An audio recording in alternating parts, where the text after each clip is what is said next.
Get dominated. Border Queen.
Hi, chat. Hello. It is I. I exist. I am here. Hello, hello. Hello, hello. I'm just kind of here today, man. All of you guys decided the worst things ever for my characters, so we're gonna talk about it. Emily, congrats on getting the Spotify reminder and getting first. Cheers to you. And fuck everybody else. And also thank you for the resub. You are my only fan. Thank you for being truly the only fan. And also hi to Rotten, and also hi to Cyber, and also hi to EJ, and also hi to Callum. And that's it. Change my name so would y'all stop feeling y'all would stop feeling weird about calling me Brat. I was gonna ask about that. Which is very funny. I out of curiosity, from changing your name to just EJ, please, which feels like a very polite way to say just call me EJ. Does anybody just call you like just or please? Like, hey, please. Hey, just. Like, just to piss you off. I feel like that'd be very funny.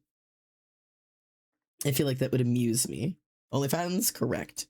Emily is starting her OnlyFans today. Congratulations. There's nothing to hold you back anymore. What are you? Oh, you're full of clam, bro. You're so full of clam.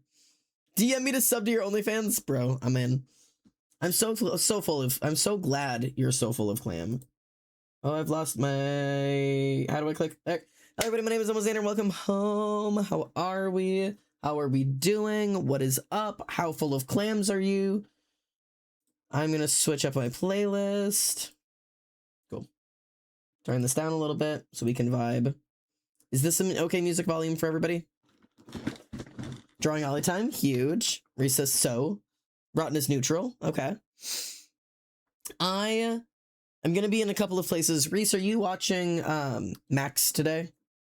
Because there are tornadoes on the ground in Indiana, but I don't think there's any near me, but I can't watch Max's stream while I'm live. You want to be my tornado watcher?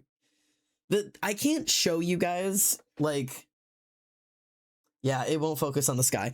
I can't show you how fast the clouds are moving outside, because it's really fast. Oh, I bet you I could... Hang on. Hang on. I can do this. Huh. Let's see if this works. Oh, it's really hard to see. Can you... I don't know if you can see that. But I promise from my vision, the clouds are moving like crazy quick. So, I don't know, man. You like the shark? There's a shark on my ceiling. But it is quick for what it is.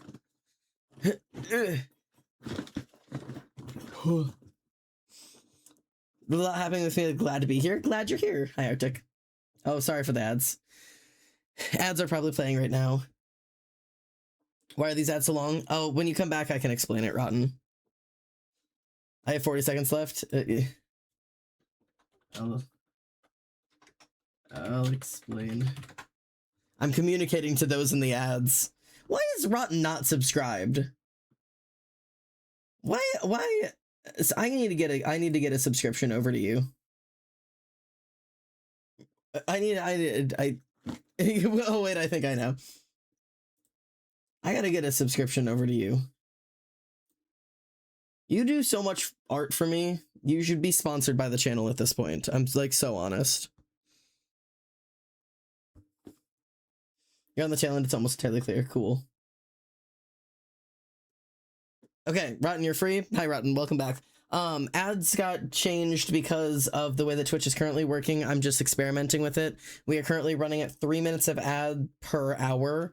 So once an hour, it'll stop you and give you 3 minutes, but I will pause what we're doing until people come back from it. And also, why are you not subscribed? You do so much for this channel. You should just have one. I just like, you do so much free art for this channel. Let me see if I can... This video is sponsored by Almost Standard. This video is sponsored by Rotten.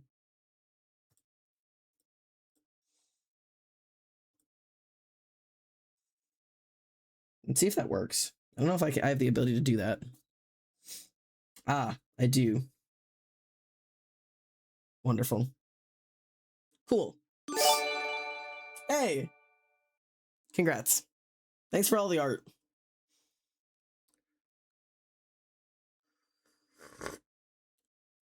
Max is showing off his assorted donuts. Great. Okay, then I'm not stressed. As long as that's all chill out there, then we're cool. Rata sends. Wait, my streak! Oh, are you... No, you're still there. You've got a golden bee. You're a 1-year subscriber. I missed you streaming the theme reveal. You did! You did! Your stream streak is broken. Bro. Your stream streak, bro. You were asleep. I'm sorry. That's actually devastating. So was mine, but mine was like 4 streams long. I think it was close to 40. Oh my god. I hope it didn't ruin anybody else's streaks. Yikes. I know it was like an out of time for me, but I wanted to stream it. I'm sorry. I've ruined some people's lives. Okay. So, here's today's stream focus, okay? I have been writing Lamb of Gods for many years, okay?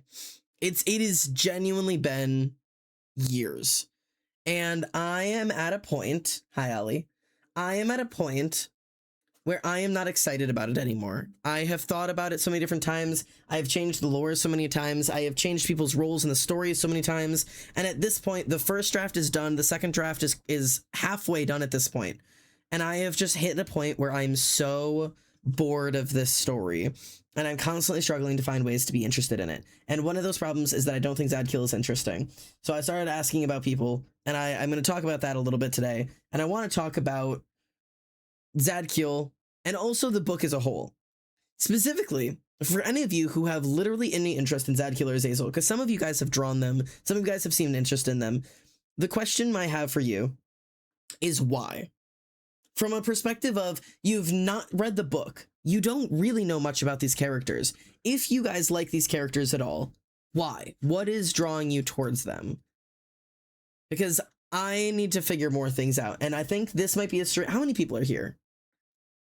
It's like 13. I can spoil some things to a 13 group of people and talk about the book at a more in-depth level and maybe be excited again, because I will take anything at this point to feel excited about this again. And I can't just keep asking my friends to talk about my book for me to make me excited for it. I need to find a way to do this. I have a pimple behind my ear. It's driving me nuts. It's driving me cuckoo. Azazel is sad and their designs are cool. That's, you know, that's fair, actually. The designs being cool is a good point. I am, while we're doing this, going to work on this drawing of Azazel, Azazel, Othello, and Myra that I am currently working on. So I'm gonna be working on this later, Callum. So this is gonna be what I'm working on, with like a little reflection in the water of them as kids. But I feel like this is one last reference I can get in before Art Fight, just because I don't have the three of them really drawn together at all. So I thought I would do that at least once. He looks cool and interesting, and looks like he could be a compelling mentor character. Interesting. Zadkiel as a compelling mentor character is an interesting take, because especially early on, I never viewed him as a mentor-like character, but he is, in the latest version of him, a lot more developed and is a lot more mentoring. Every time I restart my novel, I lose love for it. It's heartbreaking. No, genuinely, that is the hardest part for me, is keeping interest long enough. And like, I love seeing my friends get like reinvigorated about their writing by talking about it with people and suddenly having new ideas. And I desperately just need a night of that, because it, like, we recently were talking about Mariner, which is Reese's story, and got really reinvigorated about that while we were driving. I'm really excited because like she's talking about ideas and I'm talking about ideas, and like it like is really reinvigorating. It's so fun to watch, and then you end up with really great writing. And like Ollie just had a fun little like headcanon idea that spun off into a less headcanon thing, and now it's like an even more exciting idea. And now she's brain rotting about it and she's so excited, and it's so cool to watch other people have it. And I just desperately need one of those nights, and I haven't had one in a very long time, and I don't know how to have one. I can't tell you the last time I talked about my characters with somebody and ended up feeling excited. So I'm just, yes, I need an in to the brain rot. I need to figure out how to get in. I want in. I need to rot. I'm just suffering.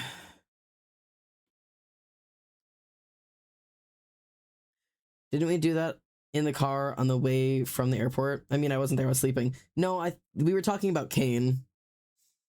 When we were doing that. Yes, sorry. We were talking about Kane, and I did have a breakthrough about Kane's backstory. That's the first time I've had that in a while. But yeah.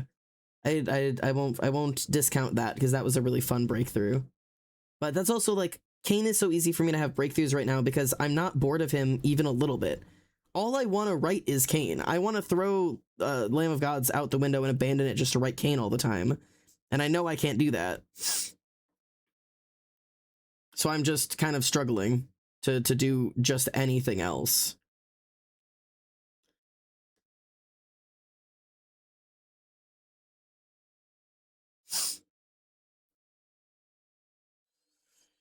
So now I'm just kind of I'm putzing around, and I don't know. Part of the problem is always that I'm not willing to talk about much of it, because a lot of the story is meant to be found out as you're reading. So there's not much I can do. I should make art fight bio, but clams. Can do that tomorrow, that's fair. I thought you meant an art fight bio involving clams. Yeah, there's a clams in your art fight. Me when I enter your brain. Rotten, get in my brain. Rotten, climb in your brain and just climb in my brain and rot it up in there. I need you to start like planting moss or something. I need an invasive species in my brain so desperately. Like that, there's nothing I need more than an invasive species in my brain right now. Of course. Leaving my screen open but running to get a monster even inspired me to stare at my screen until new words appear. Yes, wonderful. Rotten's got the hang of that, truly. So now I'm just kind of in that, I'm just in this weird place where it's like, I want to work on this writing and I want to work on this story, but I don't really have a way to, because I'm trapped because I'm bored. Azazel in his goddamn middle part. I also feel like I'm not a good example of the excited writing brain rot conversations because, you know, I don't get those either anymore. I mean, yes, but it was just like your recent, like, there was like a recent back and forth excitement that you just had that ended up with some like lore brain rotting that I was like, that's really exciting, and like I need some of that in me. Like it's not, I'm not trying to make comparisons here between people. I'm just expressing the kind of conversation I'm searching for. And unfortunately, it just doesn't happen because I have nothing to give anymore because everybody knows everything there is to know about my story that I'm willing to talk about for the most part. I also, Azazel's one of those people with his hair that I'm always trying to decide, like, is it like side parted or middle parted like that? Or is he one of those people that like just like pushes his hair back and it just ends up like anywhere? And I truly think it could be both.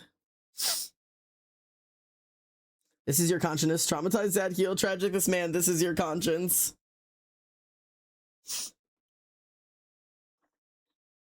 Yeah, I just like...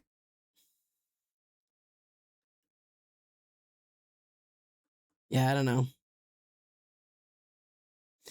It's just a hard place to be in, especially when it's like, I don't know how to feel excited about these characters. I don't know what people would want to know. I don't know how to talk about that. Because anything I could be like, bro, do you know this about my character? Everybody already knows everything. Except for like stream people, which is why I was like, oh, I'll come talk about it on stream. But there's so much I can't tell you anyways. That like it's hard to be like, oh, what do you want to know? Like it's because I can't tell you a whole lot of it.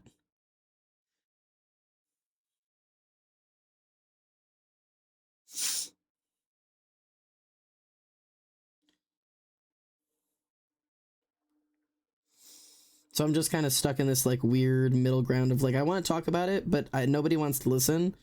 And also I don't have anything to say, even if somebody was like, bro, tell me everything. I'd be like, I don't know, bro. Like this is a self-created hell. I'm in a self-assigned hell.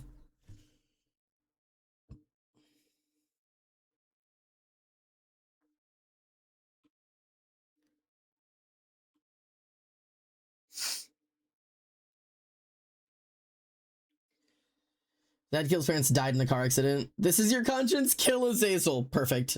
Tell me everything about him. I'm always down for Lamb of God talks. I just like I don't have I have so little left to say. I would hate to just be like, hey, can we just call and talk about my book? Because I just like I don't even know what to say anymore. How does that, Pio? You're a good example of somebody. I don't know if you know a single thing about Lamb of Gods. I almost just said God of War. And like that's like such an interesting idea to me of like I don't know what you know. Zadkiel is the one who planned the bombings. Fuck no, I don't. No, you don't.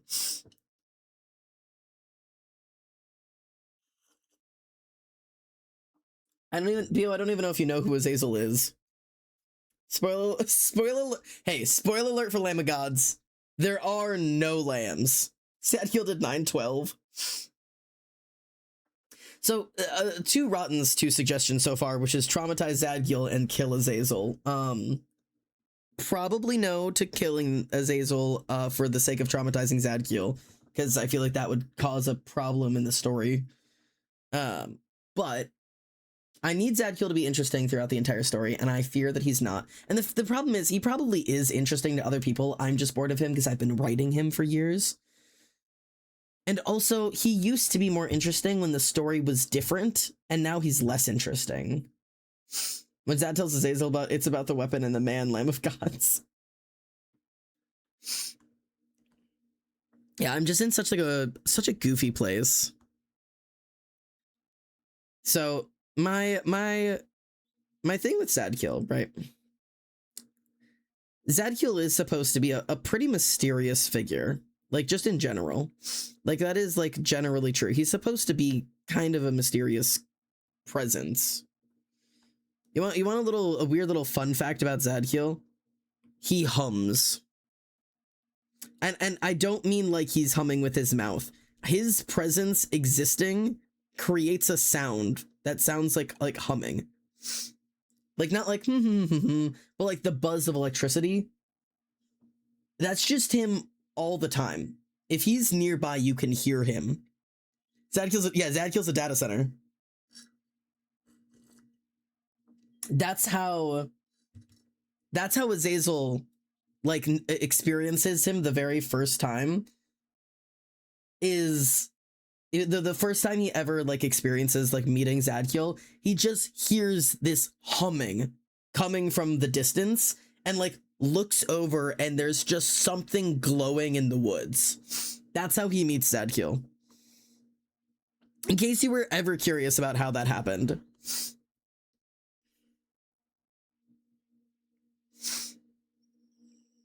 And I'm a big fan of that.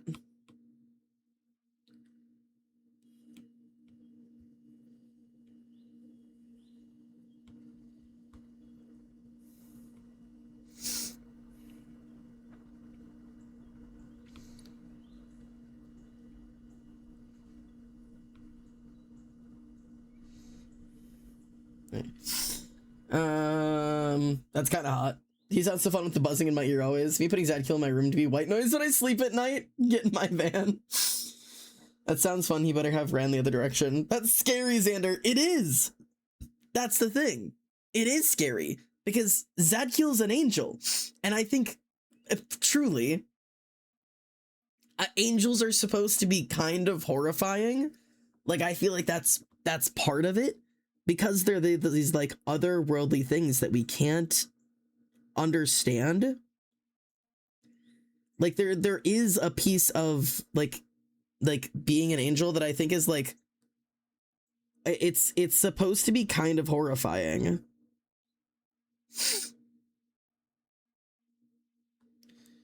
And I never know where I'm putting eyes.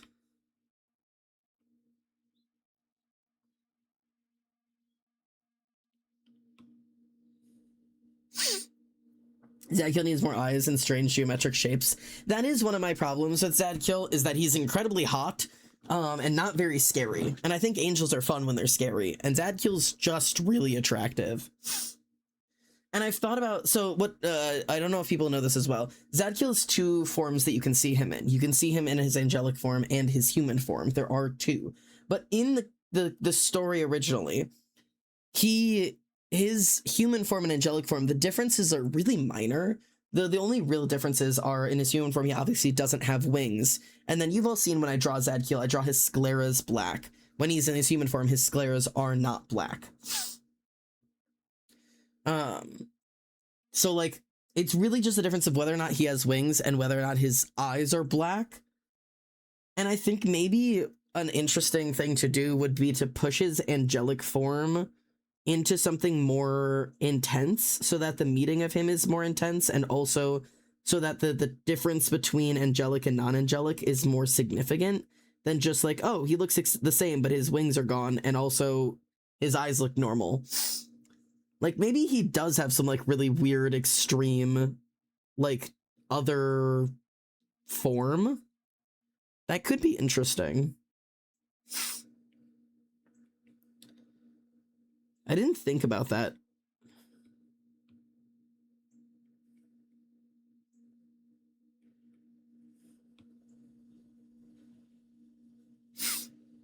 Can you add more eyes just everywhere else around him during his angel form? Like, he just comes with eyes all around you that you can see briefly, but aren't him, but also him. I mean, I understand where you're getting the idea from, but I don't know if that's because there is like a level of like the angels are watching you to some degree, but that's not like quite the same thing because of like Zadkiel's specific like goals. It's not like this like ever-present eye thing.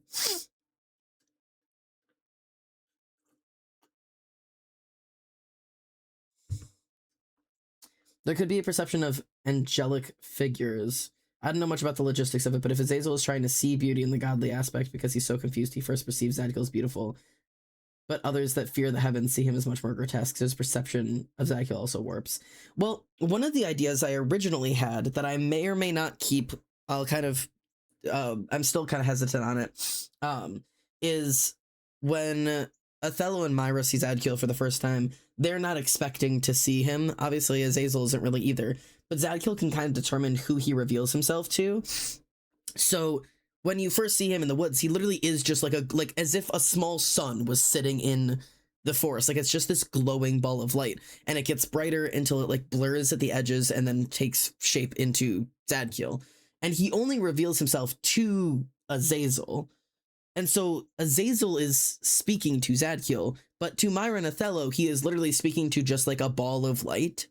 So they kind of freak out reasonably. What if he emits particles that look like eyes? I don't know if we're going to have him emitting particles. He hides his form to not bother anyone, but Azazel ends up liking that form too. Monster fucker! Oh no. I'm treading into dangerous territory.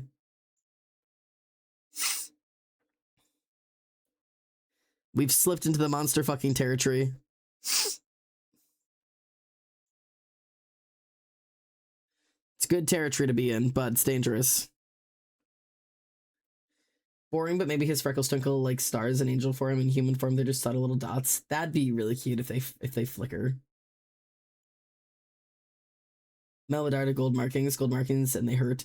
I do have gold markings on Zadkiel. I have changed up what they are and where they are several times. Arctic, get over here. You're in this combo now. Arctic, you're in. We were talking about golden boaters earlier. This is only now dangerous. Yeah, I don't know how that's true.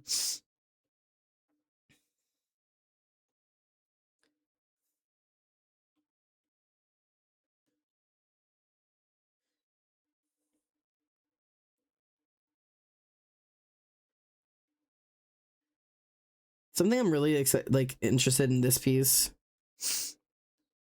is drawing Azazel not happy.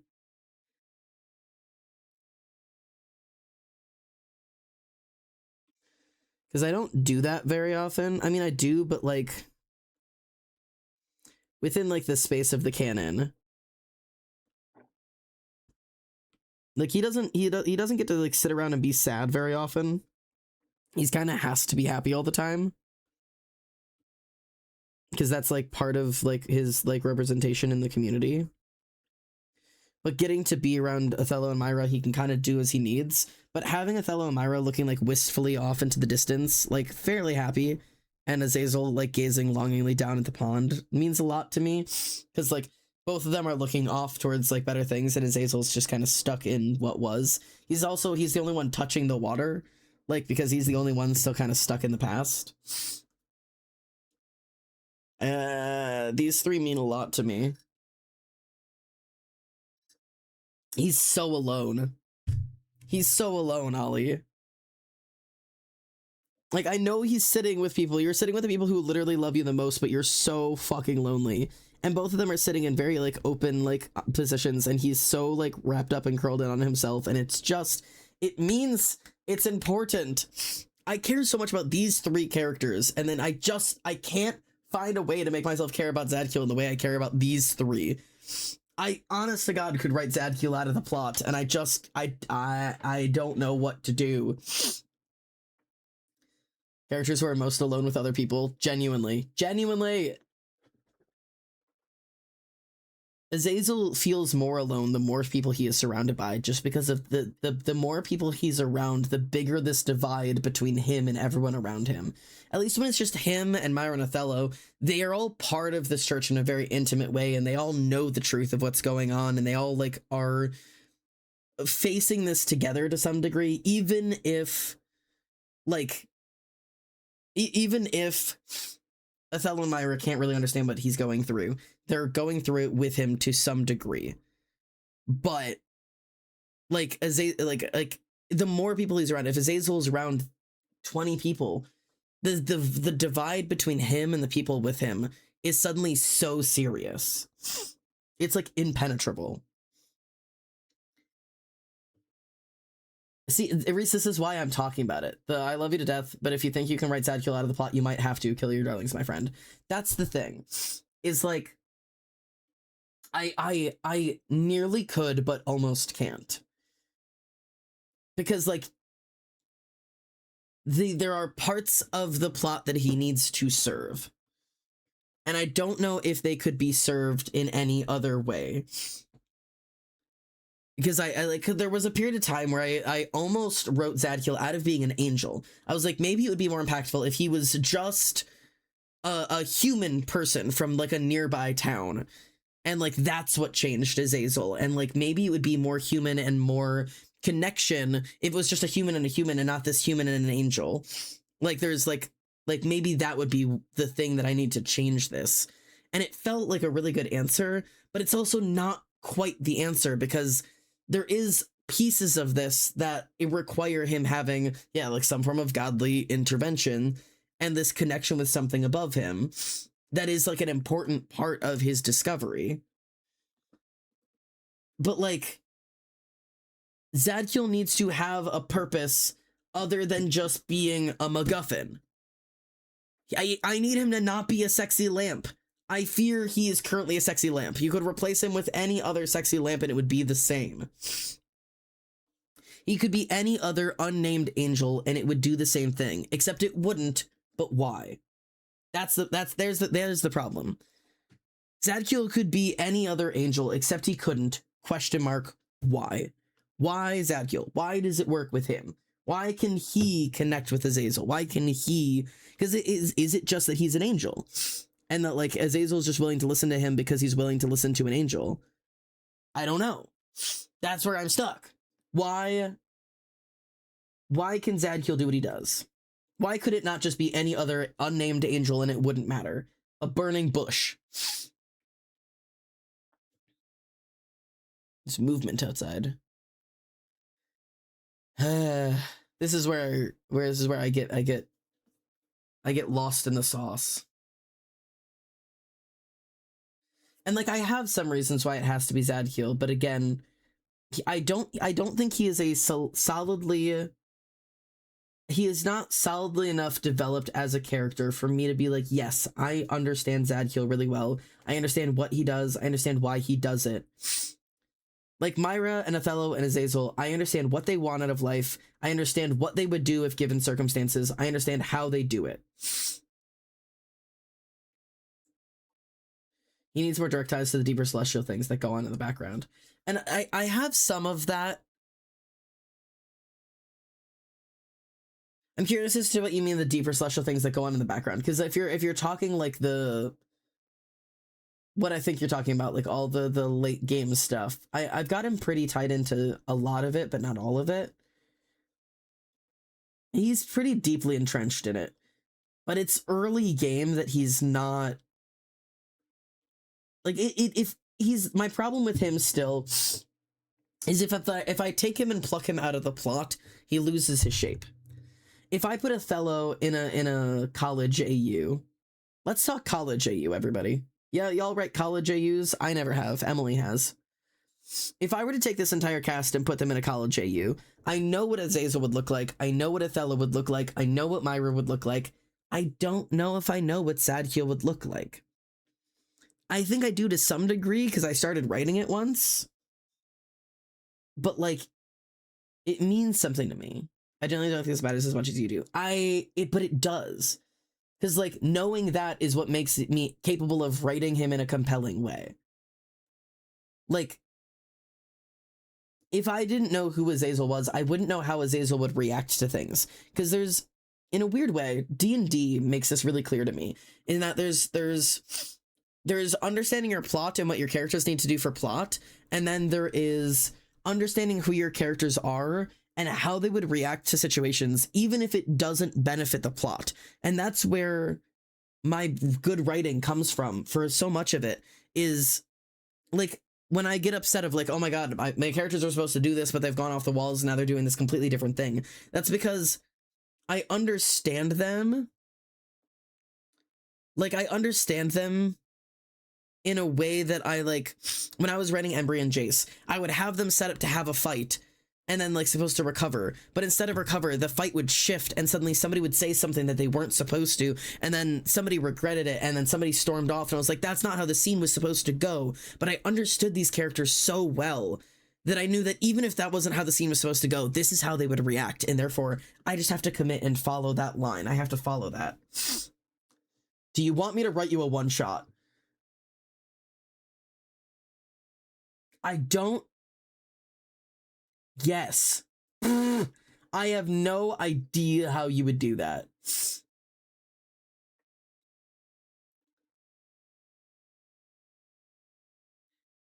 If I think any well-written book I have literally ever read, you could not remove any of those characters and still have plot.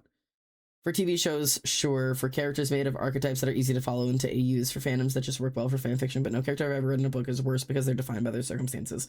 But no, it's not about the fact that they're defined by their circumstances. I don't think I'm just explaining my problem correctly.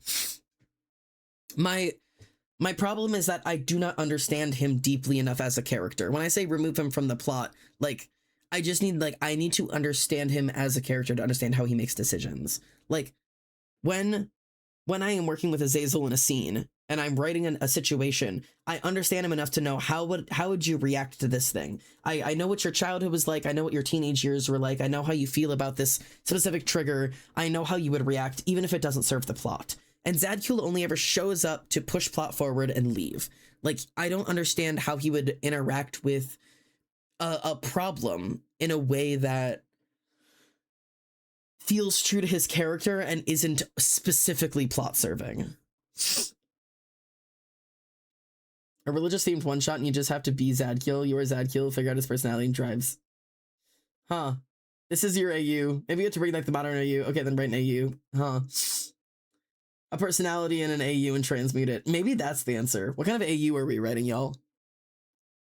I started a modern AU. Where's my modern AU?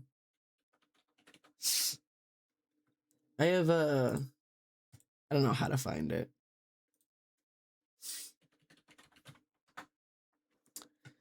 No, it's not there.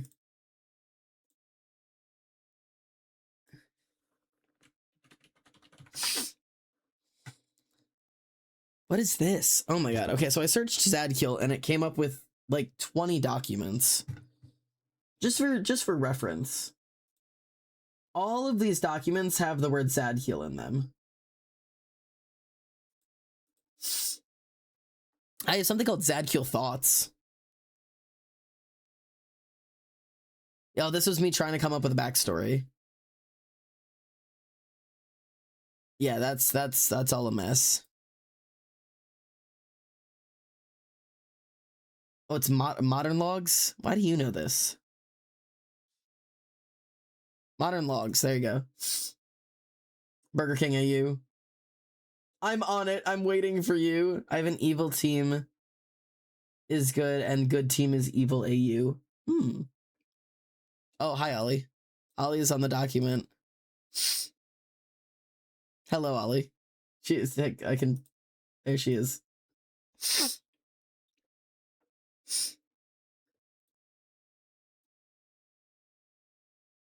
Interesting. Maybe I need to like get back into this. I didn't realize it was 7 pages long. Jesus Christ.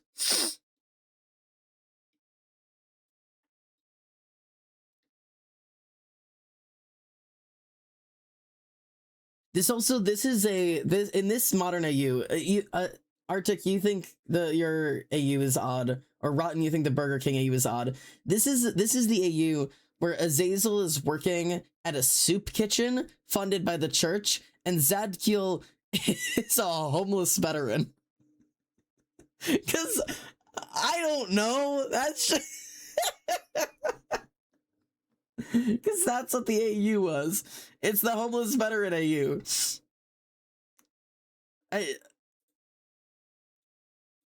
It's such a weird experience. I want soup now. I'm here. Azazel is here to serve you. Kids gotta eat. So weird.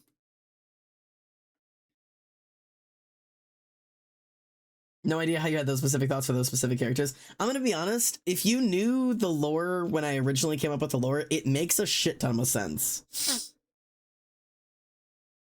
Yeah, Ollie's saying it makes a lot. It does. It makes an excessive amount of sense if you understood the original lore.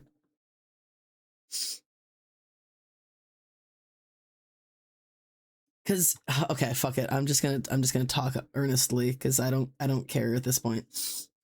That feels like a fart in the wind. What the fuck does that mean? No, pause. What does that mean? You never see him coming, right? I'm overwhelmed. So Zadkiel is, she said, yeah. What a way to say that. I'm so overwhelmed. The thing with Zadkiel is he's not lost his connection to his divinity. He is very much still part of the divine, but due to circumstances around his life and choices that he has made, he's kind of on a prove himself arc. For those who know the show Lucifer, Amenadiel has some comparisons to him, where there is some level of the desire to fix any problems that he had caused and kind of like earn his place to some degree. Not a perfect comparison, but there's something there. And like that's a good place to be, and that is an interesting place to be. But it doesn't always lead to a lot of sense being made. But also, like, he doesn't give that off in the story, because the point of the story is that he feels very angelic and all-knowing. Lucifer AU, genuinely. Love a Lucifer. I don't exactly have a Lucifer equivalent in this. It is raining. It is not raining here yet. There were tornadoes in Wisconsin earlier today. And Illinois. And Indiana. It's the whole Midwest.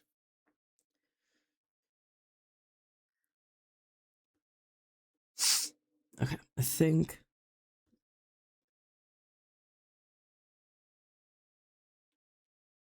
Okay.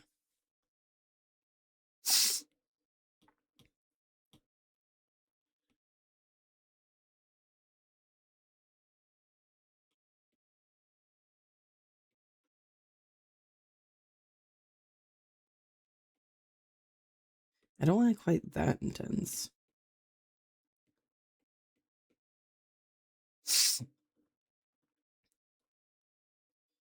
Yeah, I don't know. I don't know how to get this to look like I want. Zadkiel needs a solo playlist. Maybe Zadkiel needs a solo playlist. I want to know how does Zadkiel react to things? If I need to make Zadkiel in D&D, I wouldn't even know how. Obviously, he'd be an ASMR. But he would be... I literally don't even know what class he would be. I don't know how anybody survives without solo playlists for all their OCs. I don't have a single Zadkiel song. I can't think of a single song I have that's about Zadkiel specifically. Seems pretty paladin to me. That's probably true. That's probably true.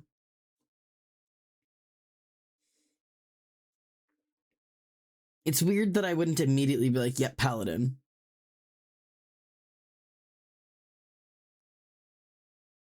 I mean, it makes sense. Bard also for vibes is crazy. That's amusing for me. Yeah, I've tried a lot of different ways to make Zadkiel feel interesting to me, and all of them have not worked or have like backfired in some way one time or another. So like for a while, Zadkiel very specifically was like a very brooding, dark character, and he had a lot of really dark trauma, and he did some really violent things in his past. And then for a while, I was like, Zadkiel's the god of sex. Or not the god, he's like the angel of sex. I was like, every angel has a sin, and Zadkiel's sin is the sin of lust, and so he's like the angel of lust. And like, despite the fact that that's kind of like carried on to be like amongst my friends, when we speak of him, we still speak of that as like truth, but like that doesn't exist in the canon. Like that has no correlation to the world at all. It has nothing to do with the story. It's never brought up. Like it's not relevant. I need this to not be on that layer.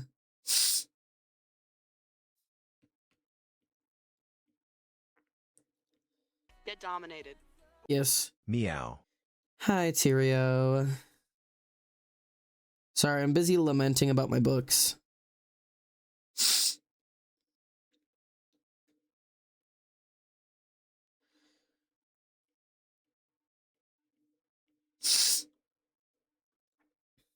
Maybe he needs a different sin. Sin of lust for the sexy guy is too predictable. That's fair. So what would his sin be? Sin of lust for the sexy guy is too predictable. So what would his sin be? What's the most underrated sin? Gluttony. Does he envy humanity? I don't think he... I mean, to some degree, maybe, but not, like, primarily. At least not that I think of.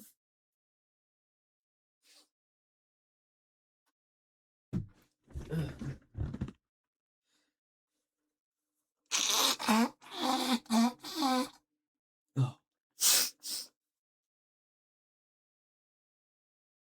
Yeah. Wrath, he's gonna kill Azazel. I mean, gluttony is kind of interesting because the relationship between Zadkiel and Azazel, right? Because I'm spilling today, right? Yeah, Rotten's writing a very different AU. I'm spilling shit today. The thing about the relationship between Azazel and Zadkiel is that Azazel, because of his position, is not permitted to want. Like, that's a part of who he is. He's not supposed to have desires. He's supposed to 100% be, like, content with everything he's been given and be, like, eternally grateful and happy and permissible and, like, all of these things. He's not supposed to want more than anything he has. And part of Zadkiel's relationship with him is teaching him the ability to desire and, like, to want things, and that it's okay to have those wants, and that it doesn't make him immoral, it makes him human, which unfortunately is not something Azazel feels like he is supposed to be. Like, he is supposed to be more than that. So we end, like, maybe Zadkiel being son of gluttony, but gluttony in a way of, like, just having desires. Arctic saying, I love saying at least not that I think to my own OCs who I control. Yeah, but I'm not a genius. Like, the first idea I come up with isn't going to be the right idea. Sometimes it takes some workshopping.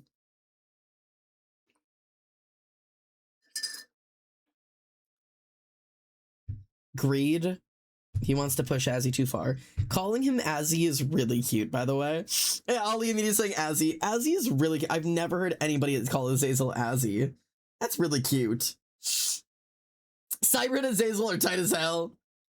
Greed, he wants... Okay, Azazel's boners. Right. Joseph hates gluttony.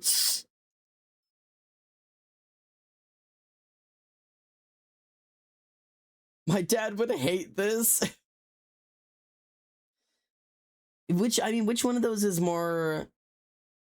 Which one of those is more like you're allowed to want things? Would it be greed or would it be gluttony? Because is gluttony, like, food specific? I always view gluttony and lust as non-specific. Gluttony is just wanting more than you have, and lust is not necessarily only sexual. Headcanon that Myra Child nicknaming him Azzy and was told to stop it because it disrespects his title or some bullshit, but they actually just didn't want to humanize him. Oh, that's probably true. Also love your star earrings. Thank you. Here, wait, I'll give you a bigger view. Ta-da! They have little swirlies in them. These earrings look like rotten. Hang on, these are rotten earrings. Look how rotten those are. They're so rotten coated. I'm wearing rotten coated earrings. Oh, there we go. Earring. My kiddo has a mullet and I love it, but I'm looking at yours. I'm like, I could make it better. My mullet is fairly extreme because it's fairly short up here. I'm close cropped, and then it's fairly long back here. Like this is where the curls land. But again, these are curls, so they're actually about this long. They just curl up to shorter. But then also I have these. You should see my mullet when these are down. This is a different game. Fuck this stupid plant being so big. Let me send my messages. But yeah, 100% greed. So maybe it's more greed. Here's your mullet side view too. You know, my mullet is odd because I have these are short too. Like these don't go full length. I'm still busy growing them back from the Bihawk. I think it'd be interesting if Zadkill comes from a lot of privilege and he's used to wanting and getting things. Well, I mean, Zadkill... Hey, thank you for the follow. My name is Xander. Welcome home, Skitty. Welcome home. Good to have you. Thanks for being here. I'm drawing some art and talking about my book. Feel free to join in if you got questions or thoughts. Or just chatting in general. Zadkill, I mean, Zadkill is an angel. So, like, to some degree, it's maybe less that he, like, is used to wanting and getting things. But I think he's probably used to, like, people wanting constantly. Because what do you do when you want something? You pray, you know? And, like, maybe he's very used to the concept of people always wanting for things and him, like, seeing those things fulfilled. What's up? Hey, good to have you. Thanks for coming in. I gotta eventually start, like, flip over and, like, work on the other side of this. Oh, God, trying to draw these guys as kids is gonna be my nightmare. I'm gonna do some more background stuff first, and then I'll work on that. But yeah, I don't know. Maybe there's more of, like, the fact that, like, he's, like, if you would just, like, desire things, you could have them, but you don't do the work of desiring the things, so you don't have the things. And he's like, because I'm not supposed to. Like, I think that might be an interesting piece of it.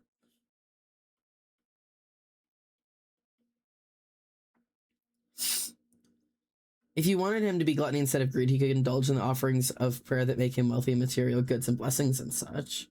Overconsumption without purpose. I wanted to finish a Game of Thrones episode before searching, but I only got halfway through and it's just been sitting paused this whole time.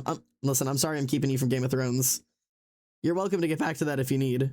It's just there, just hanging out on your screen. You're just staring into it. Zadkiel accepts offerings. I mean, he would. Zadkiel is an angel, and in this story, I'm revealing things today. I'm laying it all bare. Fuck it, we're all learning things today. So in the story, they're not actually referred to as angels. They're referred to as Yadur, and Yadur are beings of the gods, right? Specifically, Yadur in the language the language of prayer within this book, it is the term for a hand of God, or like a physical hand of light. Like it is like a term that refers to the hand that does the bidding of the gods. So like people pray to the gods, but it is the angels that accept the prayer, they accept the offerings and like do the prayers, right? So like they fulfill the prayers. So that would be like something Zadkiel is very familiar with, is that people want things and they offer things up and therefore they receive things. Like he would have a fairly extensive experience in that lifestyle. So like there could be something there about like him wanting Azazel to want things, if that makes sense.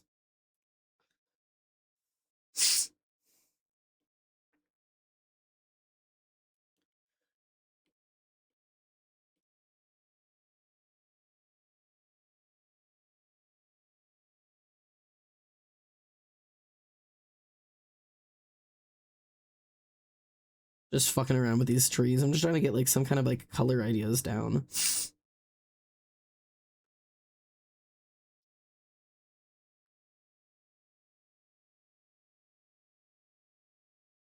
Wisteria vines are something. Trying to figure out how to like draw them properly.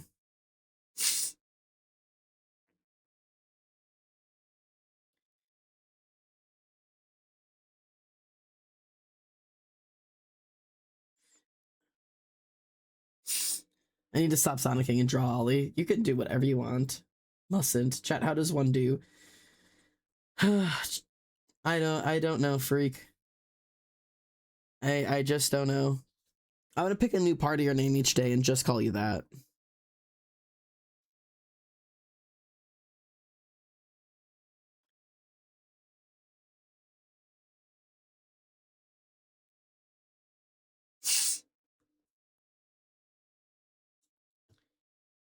Ollie says I don't know.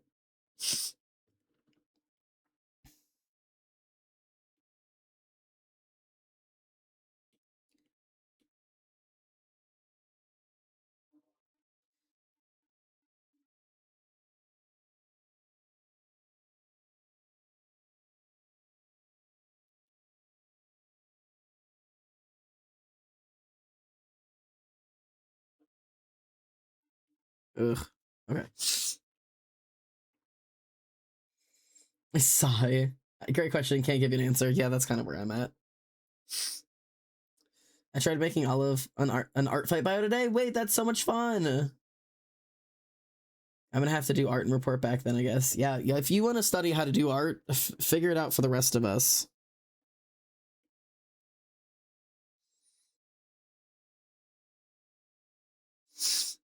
I don't know what I'm really doing over here. I'm just kind of fucking around. Art fight art I of yeah, I feel the same way, my man. I feel the same way. I'm all about my art right now. Okay, let me get, I'm gonna throw some base colors down, I think. Or do I start sketching the next layer? Because I know I gotta start getting like the drawing of the other side done, but I feel like I want to get like some base colors on these dudes.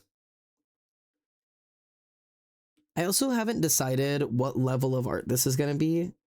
Like, am I doing this as like full render or am I sketching the shit out? I haven't decided. A part of it determines exactly how long this takes, because it needs to be done before art fight, because I need time to work on my art fight stuff. Like, obviously the moment art fight hits, this is done, but I want this to be done with enough time for this to be up on art fight for people to, like, if they want to draw them, I want this to be able to be saved in people's references.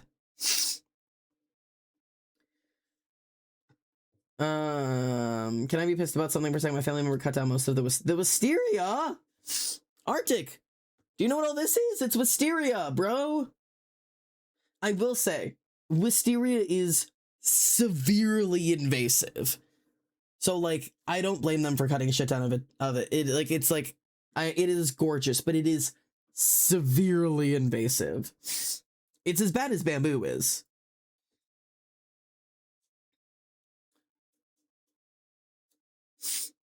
Wisteria. This is the third year in a row my art significantly changed before art fight. Yep, you can say that again, man. I'm so all over the place.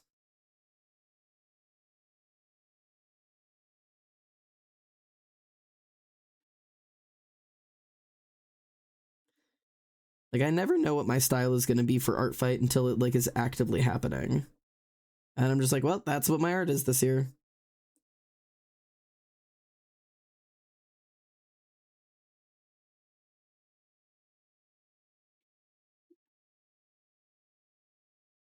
There's so much skin on this dude.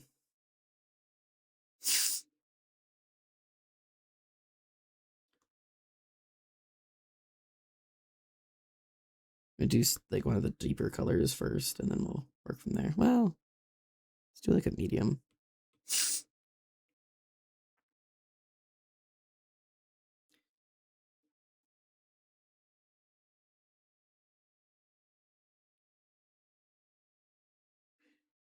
This is where I have to like decide like how detailed am I doing this? Do I need to, should I be doing this like really carefully?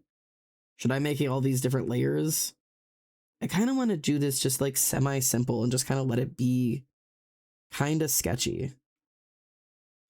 But like, I need some more like highly detailed pieces of them, but I don't want to. But I'm making this harder for myself if I don't do it well now. Can I have a more, where are my favorites? Here we go.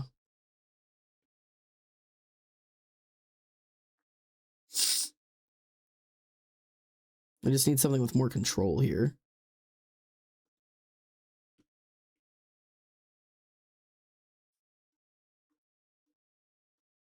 I need to like be like carefully coloring this in now instead of making this self harder on me later.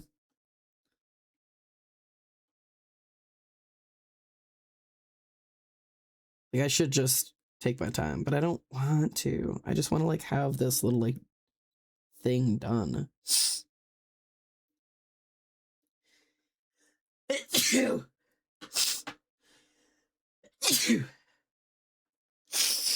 Hello, Tyria. It wrapped around the house so fucking pretty. Yeah, but it'll literally rip your fucking house apart. One of my guys literally just has a mouth. I gotta do headshots, that's fair.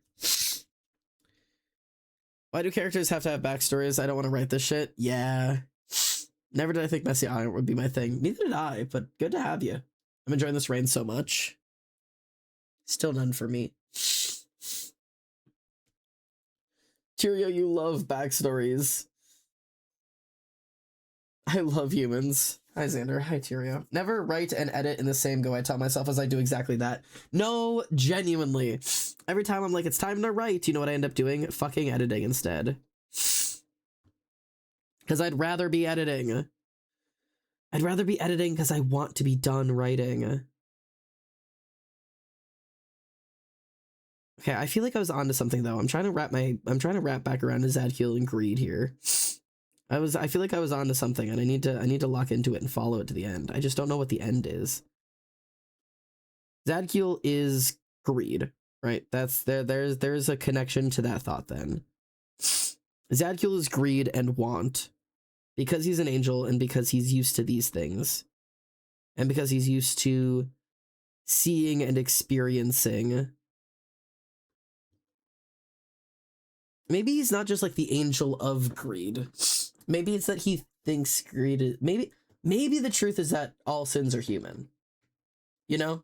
That's one of those things. So, like, to sin is to be human. So like maybe it's like the idea that like the church is the one saying that you shouldn't sin, but the base sins like greed and wrath and envy and pride are actually like they're human. They're the things that make people human. And if you don't have those sins, you're not human to some degree. Like, and so there is like a level of encouragement for Azazel of like, you should be human. You should want things. You should get angry. You should like be proud of yourself. Like the low level versions of all these things, not the extremes, are what makes somebody a human being.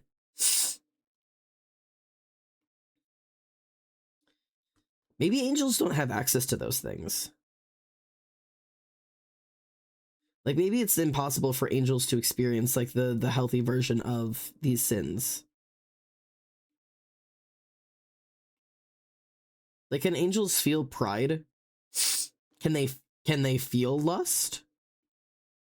I don't know.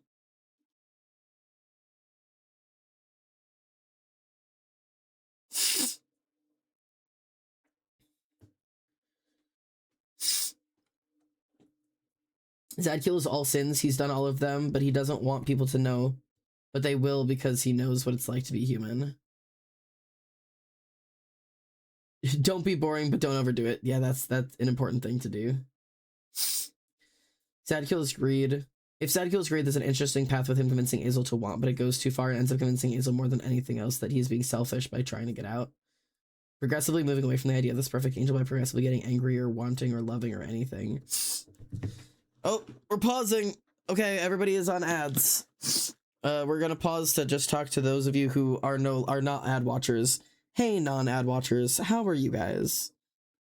Just check in on those of you who pay money to be here. How you doing? How do you feel being better than everybody else? Let's take this time to run a survey on a roll of 1 to 10. How much you're liking the stream, and a secondary 1 to 10 of how much you want to fuck Zadkiel.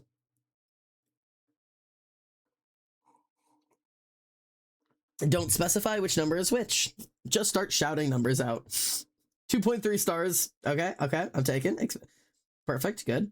So we've got some pretty different rankings with a 10 and a 2.3. Won't tell you which. Well, wait, what was the question? Now you just gotta guess a number. Can't repeat the question. Sorry, the ad watchers might hear.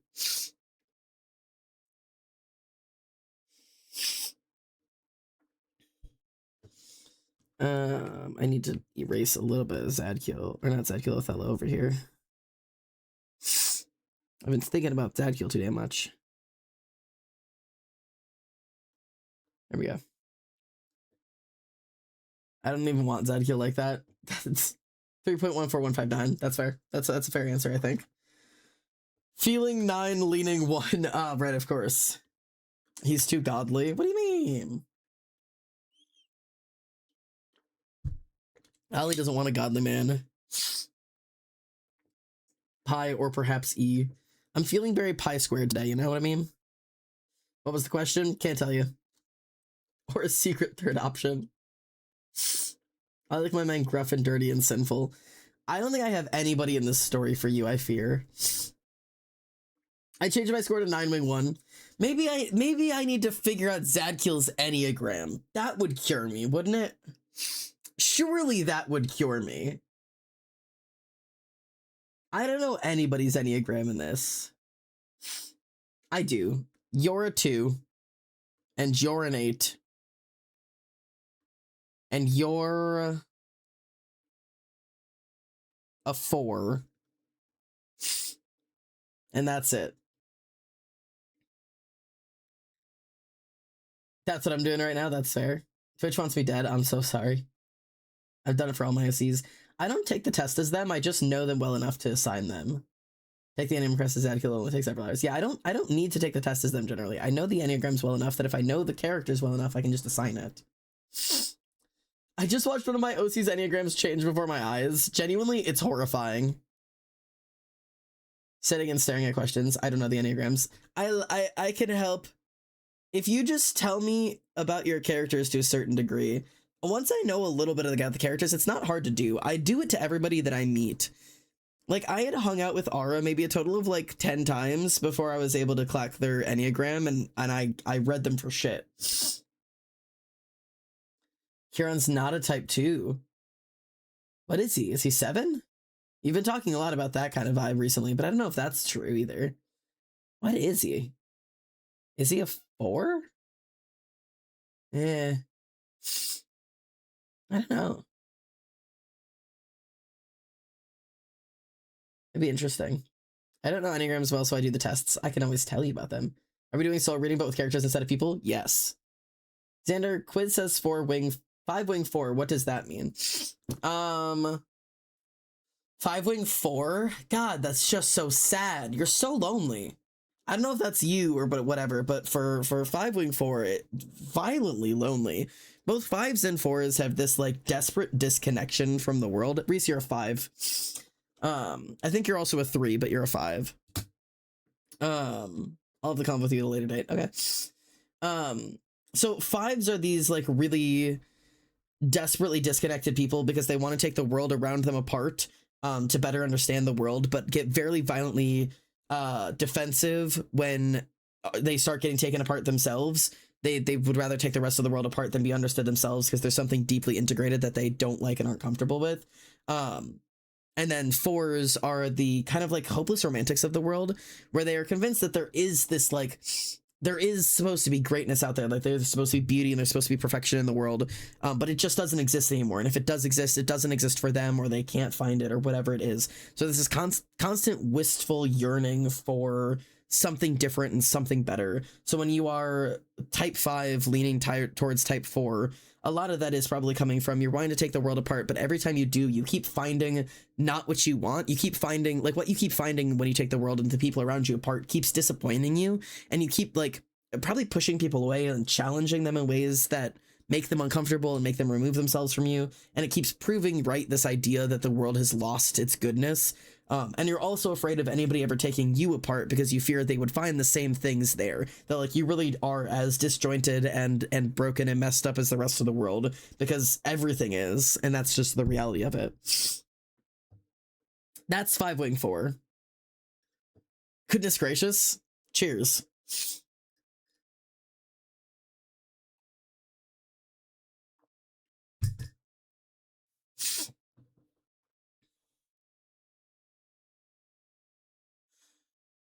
That's a mood, ain't it? All right, so this guy seems very chaotic and fun, but he also looks like he has secrets that are hidden behind obsidian walls and he can't let fall. The question is why? You have to dig deeper. Enneagrams go really deep down. I'm surprised how accurate that was. She's very underdeveloped. I can't tell you how intense Enneagrams are.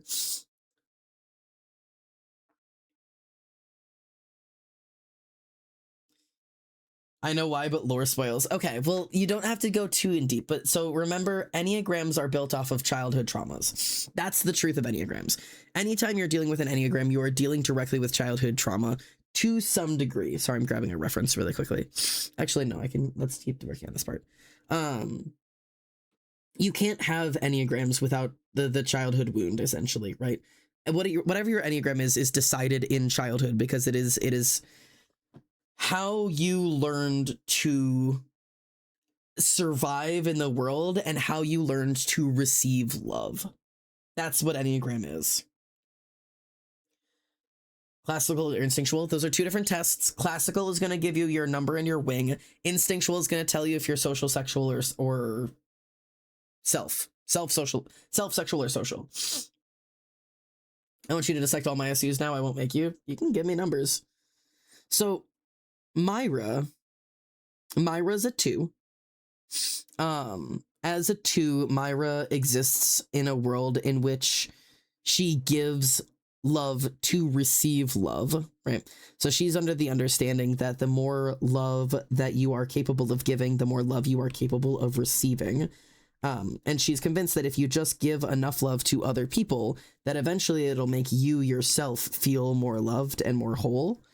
And so she focuses all of her effort and her energy on taking care of other people, namely Azazel, and ignoring her own needs and wants and desires, because she thinks that fulfilling Azazel's needs and wants and desires are what will fulfill her in the long term. Othello, I believe, is an 8. He might be a 9. He's a little bit more complicated. Never mind, I'm a 2, and now I must cry. That's fair. This guy requires a quiz, because geez, yeah. Yeah, if you want to take the Enneagram Classical quiz and give me your numbers, I can tell you what it means. There you go. EclecticEnergies.com Enneagram test. I think that's the right one. Can you vivisect my 6 Wing 5 soldier, Averill? 6 Wing 5. So there's going to be a lot of, okay, one of the problems with 6s is there's 2 types of 6s. Remember, okay, I need to know which type of 6 she is. Some 6s are, I can't trust anybody else. I can only trust myself, because all other identities and communities are dangerous. And so I only trust myself. And some 6s are, I cannot trust myself. I have to put full faith into a community, because other people's ideas are the only thing that is safe to believe in. And so I will throw myself into that. So is he phobic or counterphobic? AKA, is he the second one? So I can't trust myself. I have to trust somebody else. So classical soldier. So with sixes, right, there's a distrust in yourself as the ability to create ideas and hold on to the ideals that you actually have in your head. So you're not trusting your ability to follow those things through. So you instead turn to someone else to tell you what is right and what is wrong and how to do and be and think and all of those really exciting things. Which isn't exactly good for you, but it is how it is. And let me flip this around. Sorry, I'm using my brain a little bit. Having the situation where you're having a belief and faith in yourself and while being a 6 and also being a 5 means the reason you don't want people taking you apart, because remember that's still part of the 5s, is I want to take the rest of the world apart, but not myself. That you don't trust yourself. So you're the reason you don't want people to take you apart is because you realize that if other people took you apart, they would also realize that you have no fucking idea what you're doing and that you constantly are feeling lost and constantly are self-doubting and constantly are realizing that you are not intelligent, you're not trustworthy, you're not loyal, you're not whatever that thing is that you think makes people trustworthy or that want like worthy of leading. You might not even know what it is, but you know whatever it is, you don't have it. So in turn, instead, you spend your time dissecting those people around you, finding the people who have the traits that you think are the things that you need, whether that's trustworthiness, whether that's loyalty, whether that's bravery, whatever it is that you're seeing in those other people, dissecting the people around you, discarding those that do not have the trait, and then taking those who have the trait and putting them up on an incredibly unearned pedestal and deciding that their opinion and thoughts and processes are the only ones that are worthy of believing in. Which is how you end up in something like the military, which is why those are classical soldiers. Because you're saying like, I am not brave, but this person's brave, and thus what they say and do and act and feel is right, and I will reflect whatever that is and commit myself to them. So that's kind of like, it's very classical soldier vibes. It's a kind of messy thing to be.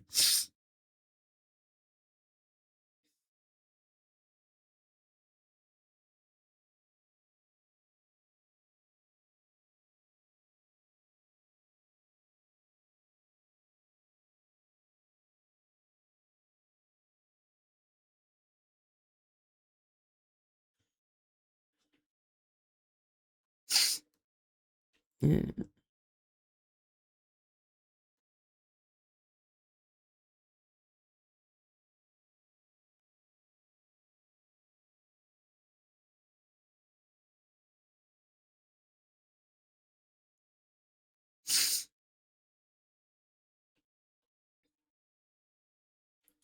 What would the first one be? If you were a phobic 6 instead of counterphobic? Phobic 6s don't have faith in anybody else.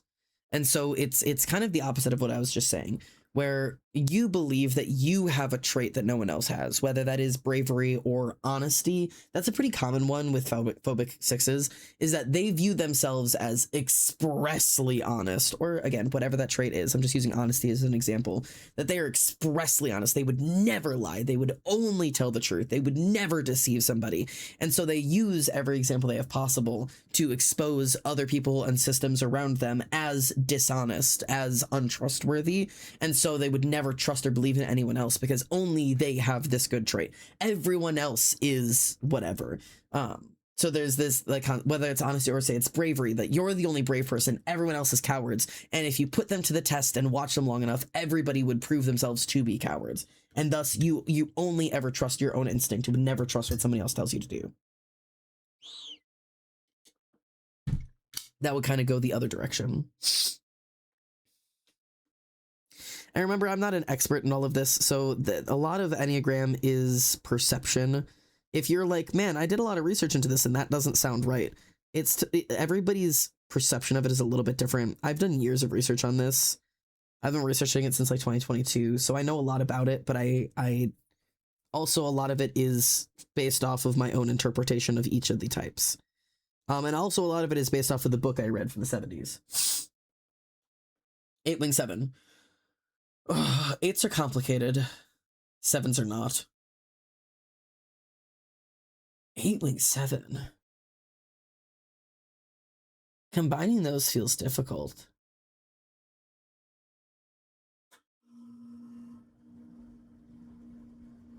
So, okay, the thing about it is, right? An 8...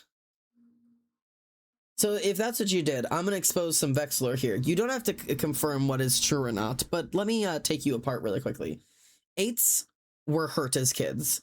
Sometimes it's emotionally, very often it is physically.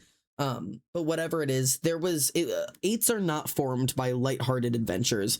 Eights are not formed by casual neglect. Eights are formed by genuine, actual threats to themselves. Eights are not easy to make, and they're not easy to break. Essentially, eights have been through hell, and they take on this concept of, I am the pillar of concept of strength, and I can carry the weight, and I will be sure that I'm the only one who ever has to carry this weight. No one else will ever have to carry this. So they take a lot onto their own backs to be sure that no one else has to go through what they went through. They become very defensive and very whatever. They can also become very reclusive in a way of like, I will never go through that again, and thus I will not open up to you. I will not expose myself to you. I will not let my walls down. I will not let you into me, because I know what will happen if I do, and I can never let that happen again. Even if I trust you, even if I love you, even if we've been together for 10 years, whatever it is, I know the moment I let those walls down and I let somebody in, I'm exposing myself to have that happen again, and I'm not willing to go through that again. Comma, sevens are your runners. Sevens are classic runners. And when a seven is afraid, they pack their bags and run. They cannot sit anywhere for too long because they are afraid. So an 8-wing 7 is somebody who is willing to be around you for long enough that you become close. But the moment that you start realizing that, like, oh God, like, you're starting to get close to me, you're starting to understand me, I fear you might get through these walls, I fear that I might open up to you, instead of closing up, they cut and run. They cut and dip. They're gone, because the fear scares them off. And they're also somebody, sevens are chronically known for having this like idea that the grass is always greener somewhere else. So they're constantly saying like, I could settle down here, I could open up to you, but what if it's wrong? What if you're the wrong person? What if there's someone else out there better for me? What if someone else will understand better? And so I have to run because I have to find wherever that thing is. And the truth is they never find it because they never stop running long enough to actually figure it out. That's kind of your breakdown for those. Hopefully that gives you what you're looking for.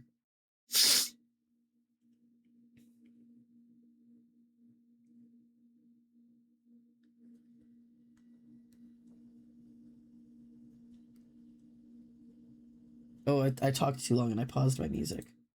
Spotify does be doing that.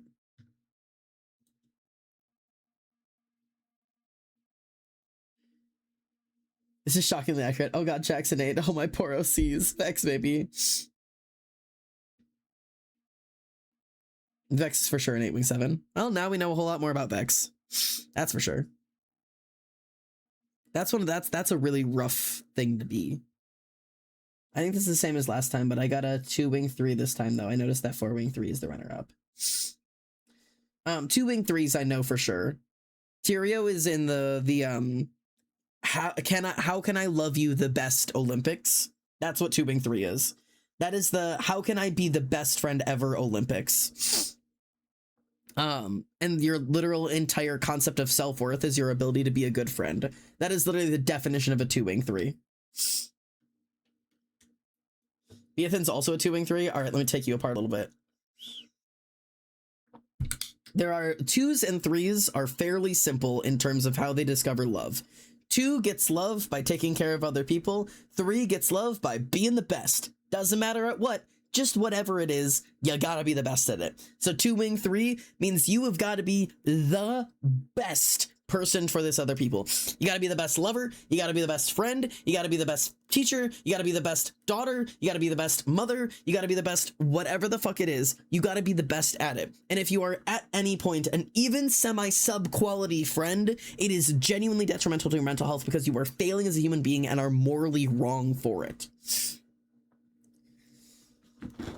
And also they're doing that because if they ever stop doing that, they'd have to admit that they're actually really sad and want somebody else to care about them. But no one does because they're too busy caring about other people and being the best at it. No one's gonna ever stop and ask you how you are if you're constantly worrying about everybody else. Yeah, case in point, exactly what you're going through, Tyrio. Stop it. Hamster of doom for you. The hamster says, stop it. This is the part where I say, hey, every 2-wing 3s, everybody else's mental state is not your responsibility. Woohoo! Good job, everybody. Neander? Yeah, what's up? Oh, not Neander. Namper. I don't know what that means. Tyrio calls me Neander. Just respond to things like they're my fucking name.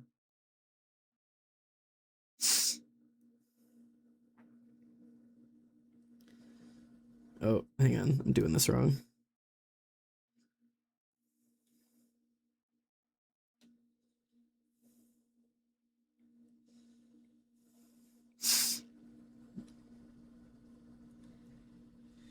Hamster. I retook the test, got a mixed bag of 5 wing 6 and 6 wing 5. Yeah, I mean, that is what I just explained for those. Now, the thing is, my options are 6 wing 5, 5 wing 6, and 1 wing 2. 1 wing 2? That's an out there one.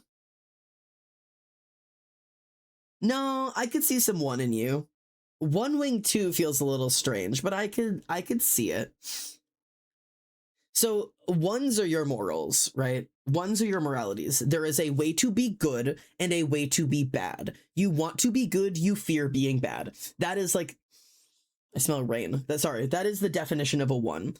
So there it is a very concept of there are morals that you have to follow to be good. Now when it comes to 2s, that means the morals you're thinking about are relationship orientated and the way that you care for other people. So it means that there is this very strict, this is how you act around people, this is how you care for people, this is how you do things for people. And not only does it mean that you're very strict on how you do that for others, but you're very in a lighthearted way.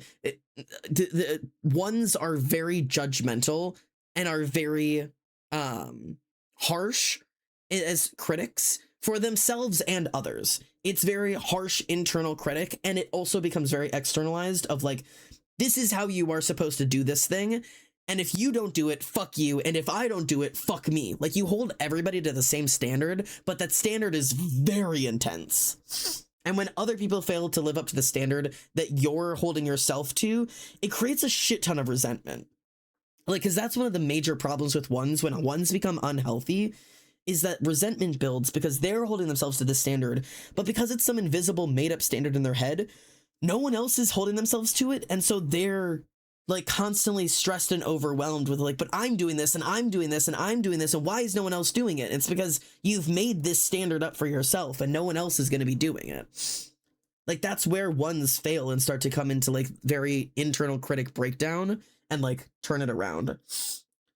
I was writing a 1 years ago when I was writing Those That Fear Us, because I was dealing with that with Embry. Because I was writing Embry and it came off really weird. But like I figured out making him or making them, God, I've misgendered them. Making them a 1 made their story make significantly more sense. Because for a while I was like, oh well, Embry is just like kind of an asshole when it comes to like specifically religion. It was really hard. Because they held everybody else to a standard that like that they weren't a part of, because Embry was religious and nobody else was. And so I was like, it's unfair that Embry is constantly holding everybody else to their religious standard, and are like horrified that Jace would kill somebody because Embry would never. And it's not just like oh, Embry wouldn't hunt, but Jace would. It was like Jace is morally, like, there is something morally wrong with him because he would be willing to kill. But like, just like adding on like, okay, Embry is a 1 means that like this is coming from a place of desire and care and not a place of like malice, that I think was like, that changed. I really didn't like writing Embry for a while because it felt weird. And I was like, all of the non-religious people are really going to dislike them. But I figured it out. Because also 1s can be really healthy and they can do truly some of the most change to the world because they hold themselves to such a high standard. And like also have this, like, it's not just that they hold other people to a high standard, but it's they truly genuinely believe that all people are capable of reaching the standards that they're setting. So it's kind of like 1s are like the truest form of, they believe that everyone is good inherently and is capable of good. So it comes from a really good place. I don't know, I haven't written Embry in years. I've been all over that for a while. Didn't we determine that Macy was a phobic 6? Yeah, Macy was the runaway phobic 6. Vess is my 1. Vess is such a 1. Vess is such a good 1 too. Because it can totally be turned on like, well, why are other people not living like this? But it's truly meant out of such a good place of like, I believe that you deserve better and I want you to be good. Like, I don't know. It's ones are really complex and I'm a big fan of them. They get really bad rap, honestly.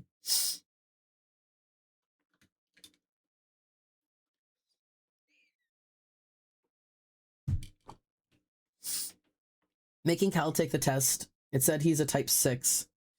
But then it says his wings seem to be balanced. But the top choice was 6 wing 7 at a 14.8, but is so closely followed by 6 wing 5 at 14.7. Oh. Man, everybody's a 6, huh? Nobody fucking trusts anybody. Well, Cal, are you a phobic 6 or a counterphobic 6? That matters.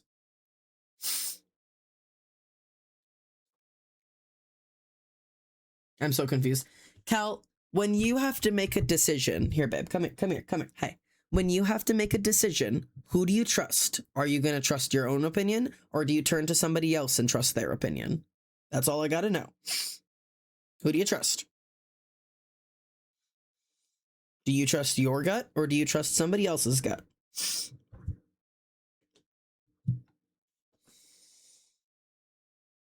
Emily said I ain't a 6 and that's all I know. Totally fair.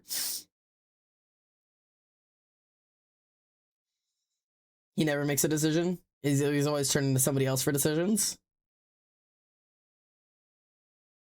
Is that phobic or counterphobic? I always mix those two up. Counterphobic 6.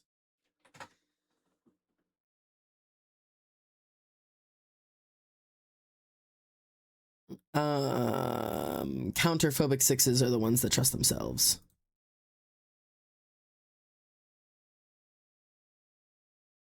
Yeah, okay. So the phobic 6s are retreating from danger, trusting other people, and counterphobics run towards it to maintain control. Yeah, that checks. Phobic run, counterphobic run towards. Automod. I do make my own decisions. I'm just sat there for 5 minutes like, do I... Okay, so you're a 7. My brain has decided that a week before art fight is the appropriate time to change one of my Sona species. Hey, sometimes. Macy is counterphobic. Well, it's that, but it's also... Okay, when Macy is afraid of something, right? When Macy is experiencing a fear, does Macy run from it and ditch it? Or does Macy run directly towards it and confront it so that they are in control, or so that he is in control of it? Which one is Mackenzie going for? Does he run away and let somebody else control, or is he running towards it to grab it and take control of it? He runs from it, but he also doesn't trust any other bitch. So I fear he's a 6 that kind of makes a shift.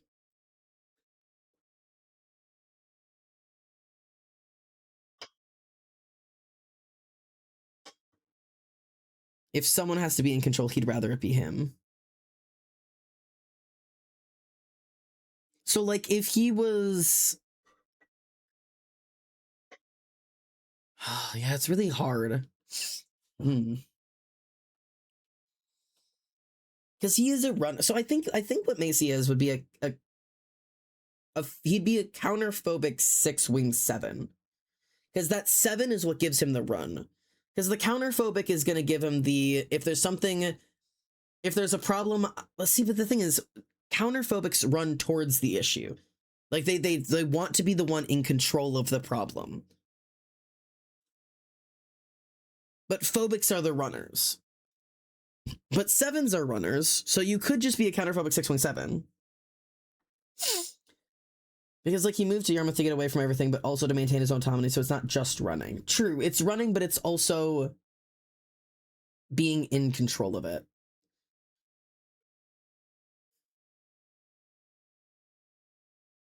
Did he...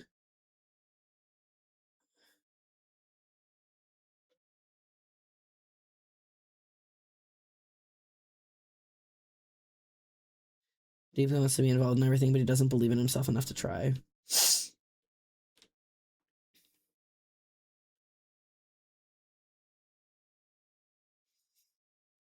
This is the right song for this conversation. Yeah. He's so complicated. I don't know how I made this creature. No, it makes sense. It's just hard to Enneagram that. Because what it sounds like is that he was a phobic 6. But in reality, he's a counterphobic 6 wing 7. Counterphobic being he wants to be the one in control. He wants to be like holding himself. But when he is in control, the thing he chooses to do is run. Like, he's not running away because he's trying to release control or escape it. He's seizing control by leaving. Nobody else can get rid of him if he's the one that leaves first, which I would call a counterphobic 6 wing 7. I think that's where I would put him. Like, you can't get kicked off the team if you quit.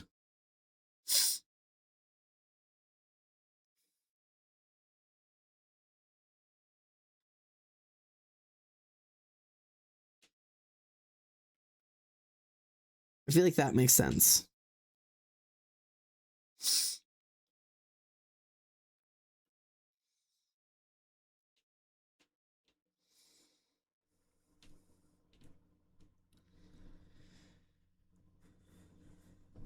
And Sean is the healthiest 7 to ever 7. He's easy. He used to be unhealthy, but he's grown.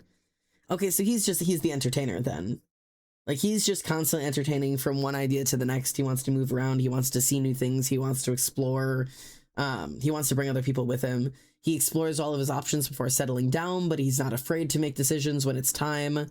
Like, the 7s can be really fun when they're healthy. I like to think that in my health, I grow towards 7.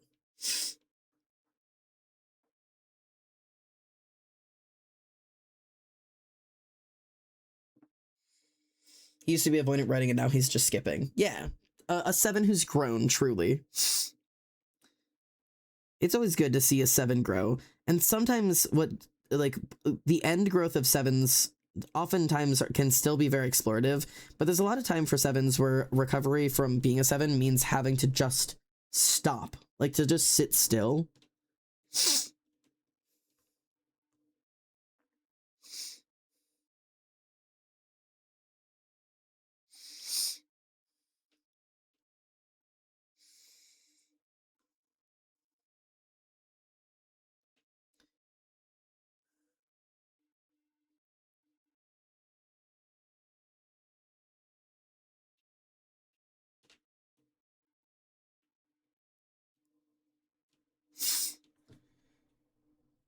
Mr. 7 meets Mr. Stuck in the Mud and they heal together core. Yeah. A 7 meets a 9 and the world fucking ends. Neither move ever again.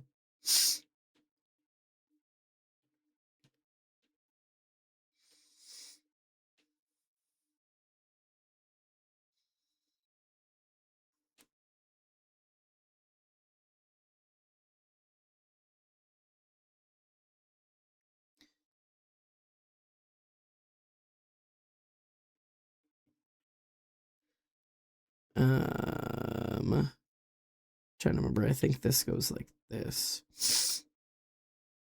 I need to check Azazel's goddamn everything. Where are you, Azazel?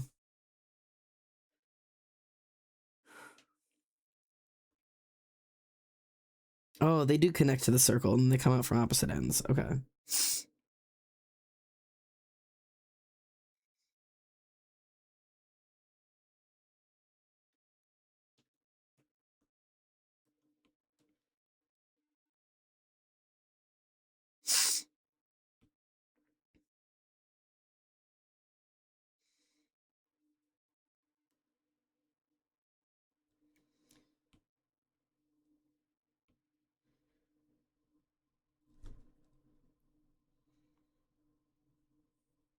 There we go.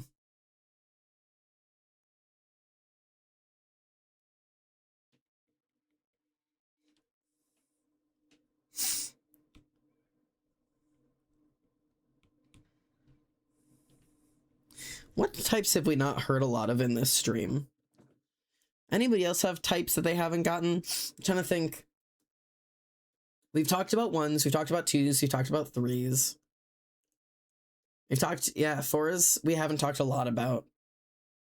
Fives and sixes we talked a lot about. Sevens we've done. We have a little bit of eights, and we just haven't really talked about nines. So we haven't talked about, we don't have any nines in chat, and very few fours, apparently. Which shocks me.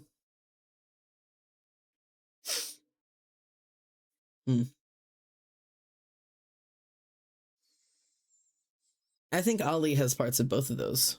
I think we've talked about that before. I think Ollie might have pieces of both 4 and 9. Weren't the thinkers 9s? Oh, maybe they were.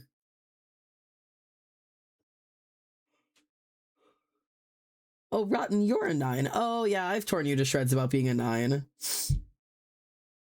Something devastating's happened to my show. I'm sorry, Ollie. I'm kind of 9. Yeah. Hi, I was busy. Sorry, I was busy. Hi, I'm very 9. No, you're okay to be busy. 9s are complicated, but they're peacekeepers. The thing about 9s is that they want to avoid conflict at literally any cost. They will do anything to avoid conflict. And usually that means putting aside their own wants and needs and desires to just let everybody else have what they need and want and desire so that there is not conflict. And that's a pretty messy one. But the thing with 9s is that there's a couple different pieces of them, because they're known for having thick skin and just taking whatever happens to them, being like, well, there's no way out. Even if there's like a ladder like right there in the hole, like they still won't take it and climb out of it because they've kind of accepted that this is life and this is how it has to be, to some degree. But 9s are also incredibly stubborn when it comes to a whole lot of different things. And 9s will avoid making decisions for a long time because they don't want to be influenced by other people. They want to make their own decisions and have their mind made up, and you cannot rush them into making up their mind. But once they've made their mind up, you can't change it. Like they once they've decided where they stand on something, it is cement. Like you cannot sway them, because they really take a lot of time in valuing making that decision and making it properly, that it becomes a very integral part of them.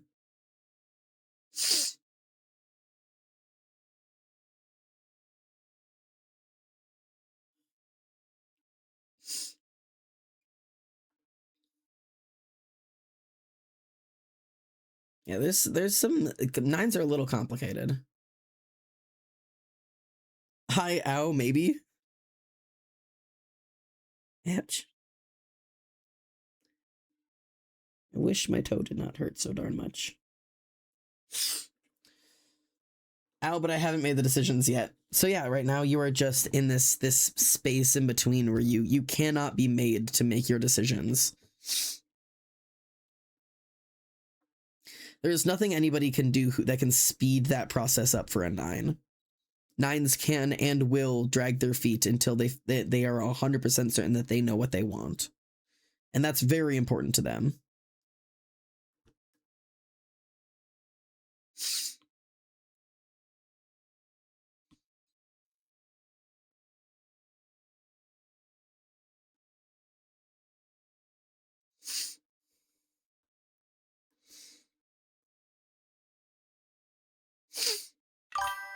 Hello. Monroe, thank you for the follow. Welcome home. My name is Xander. Good to have you. I am working on a drawing of 3 characters for my book, and we're talking about Enneagrams right now. And Enneagrams are personality tests where if I know what your Enneagram number is, I can kind of tell you a lot about yourself. So we're just chatting about that today. So you're welcome to chat about whatever you want. Ask about the book, ask about Enneagrams or whatever else, and just join in. Thank you for the gay frog. Fantastic welcome into chat. You can't make me decide. Still stubborn. Yeah, that's fair. Can you speed run it and be so sad for like 19 seconds? Gay frog, oh man. Yeah, that's a good start. Wait. Carly One Wobble. Wait a second. You've got those emotes are your channel emotes. Are you also you must also be a streamer. There's no other option. You must also stream because those are your emotes. Me into water, yeah.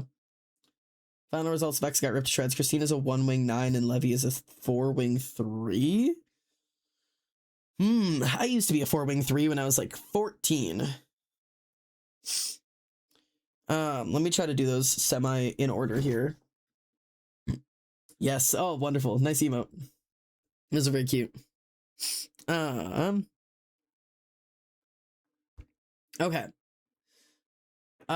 Okay, let's talk 4-wing 3 really quickly, since Tyrio, that was your second one, and Levi is a 4-wing 3. 4 wings 3s. So 4s, remember, are hopeless romantics, and 3s are our Olympians. That's like the easiest way to kind of sum those up a little bit. 4-wing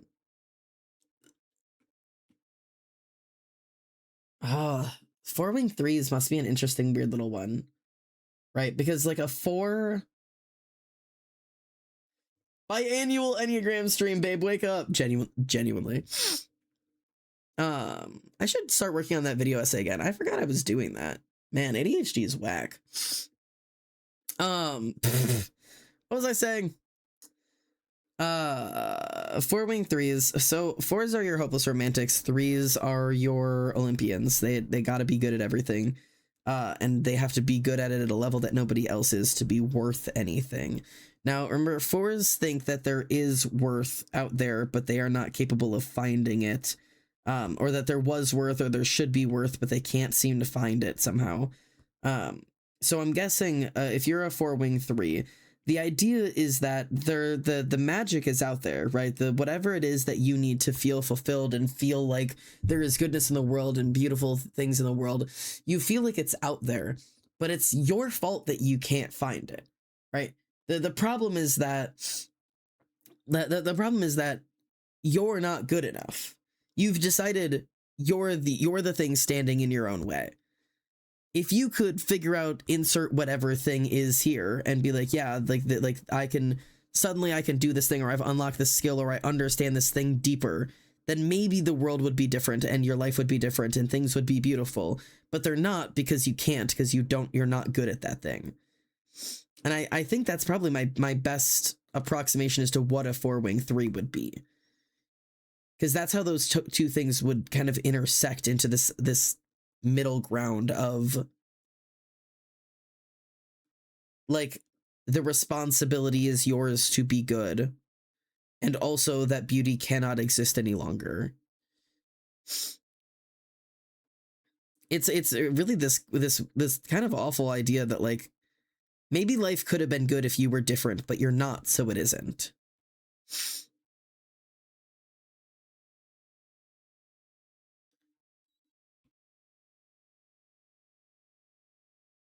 You've got this idea that you're the one ruining your own life. And maybe you're right. What an awful thought, huh? Who's gonna prove you wrong?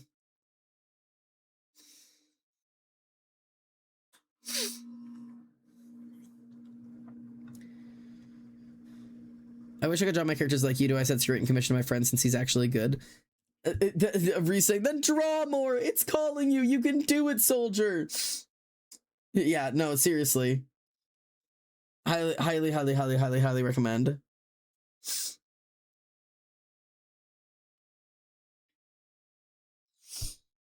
I've been drawing for a really long time.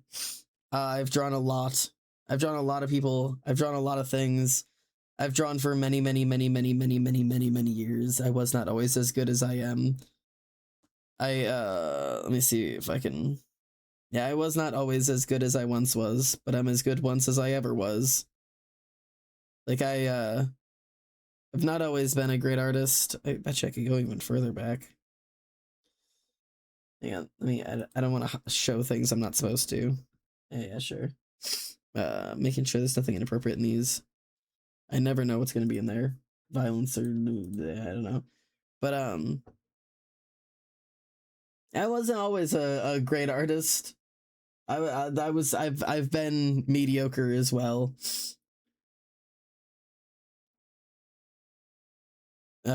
This was one of my first Embry drawings ever. Yeah. So it's all, there you go. Look at some really old Embry art. Look at him. Yeah. That's a really old embry art. So, and for those of you who are like, oh, but whatever, your anatomy knowledge might have improved. I don't know what you mean. If you want a comparison, so this was an embry drawing. Look at that hand. What is going on there? So this was an embry drawing. Okay. My most recent embry drawings are this. Oh wait, sorry, this. Same character. Same character. Also, they're a goat now, but like, yeah. Some anatomy ability and coloring and line art and everything else is yeah. Some changes.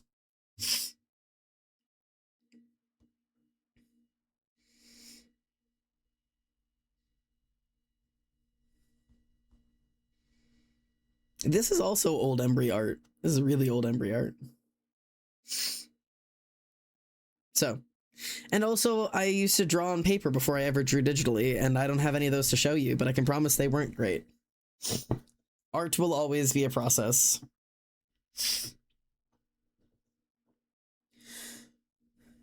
When under stress and in the grip of avoidance, forcing can be moody, emotionally volatile, capricious, melancholic, and self-absorbed. If things worsen, they move towards their disintegration point of 2, taking on less healthy traits, becoming more reactive, compulsive, dramatic, and despairing. Yeah, 4s are hopeless romantics for the exact reason that it sounds like. They are so dramatic. Barely animal, humanoid, OC's getting more animalistic over time. Pipeline, my beloved, genuinely. You'll have one where you think it's perfect and everything you're capable of. The next, even if it was the same amount of time and effort, you'll believe you can always do better. Both is okay. Yeah. Every once in a while, you do a new piece and you're like, that's the best piece I'll ever do. And then a couple months later, you do it again. And you're like, huh, it's almost like I'm still improving. Crazy.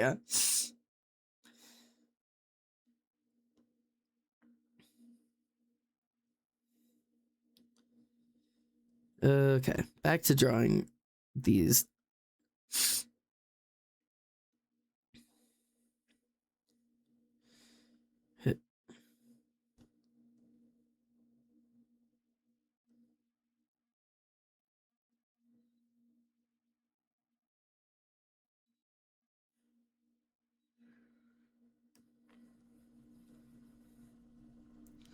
Beep, beep.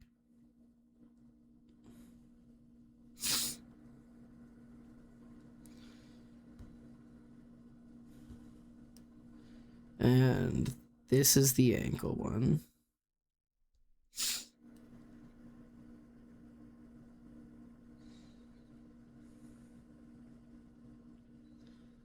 Hut, hut, hut.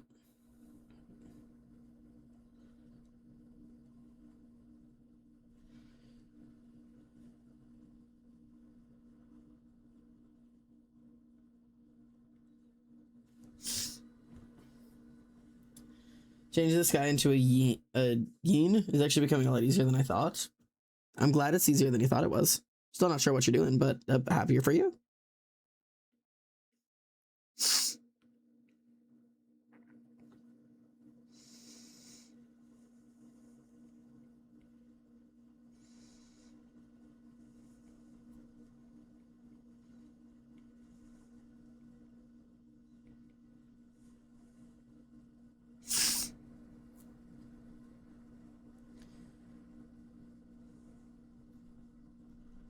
It.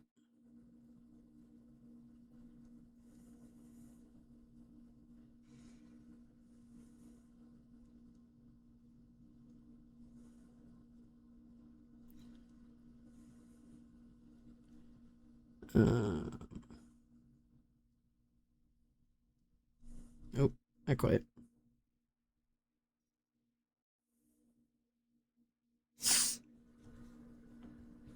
God, drawing the seed scars are such a pain in my tits. What if I do the quiz as my very undeveloped OCs? I'll either get shit results, or learn so much. Yeah, that's true. My OCs could probably have such development themselves if only they could listen to you talk about their types. No, genuinely. Does every one of these tattoo designs have different meanings? Do the tattoos overall have one big meaning, and are they just kind of doodling on him? No, they all have meaning. Each time a tattoo is done, there is a meaning to it. And each one is done with intention, and is done at a certain time. Is like there is a specific order to when they are meant to be done. Because when they're done in order, there's like stages of his life essentially. I have to admit I don't have every single one of the meanings like completely understood yet, because there's a lot on him and I didn't take that kind of time to do it, just because that's a lot to do, Teebs. But in canon, each one of these individually has a purpose and a meaning to it. One of the few that you see and talk about the meaning of is the one at his neck. This one up here. And these ones that are done right at his neck are meant to represent the path that he is meant to walk. So essentially, it's a discussion around, like, this is the path that you are destined to walk down, and like even though like that path may be difficult, it represents like your choice to continue to walk it even when it's hard. It represents like the fact that that path was chosen long before you were born, like that you were just a piece of a very big puzzle. That's kind of what that one is a discussion of. I've had some ideas of what some of them are. There are suns on his shoulders, which have representation of light, which is holiness, being on his shoulders as like a weight or a burden for him meant to bear. There's a couple like little things here and there that I kind of have things like planned, but a lot of it is just designs for myself. The ones at his thighs, these circle points here, are representative of the cycle. Same thing as this large piece at his chest is representing cycles and all things being balanced and equal, which is also why everything is completely symmetrical on both sides of him. A lot of it has to do with balance and cycles, and where light ends, darkness begins, where death ends, life begins, and that like balance between those things. So that's there's little ones to each of them. So yeah, I don't know. I wanted to have like a reason behind all of it, but I definitely don't have like a perfect explanation for each of them, because some of it is just I wanted it to look like that because it looked cool. Ugh. Oh my gosh, I'm so tired. I can't stay up super late tonight. I'm so EP.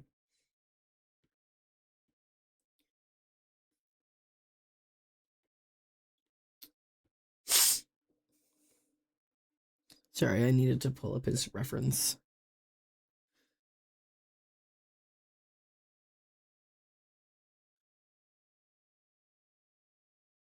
Make sure I got the backs of his thighs fucking correct, because Jesus.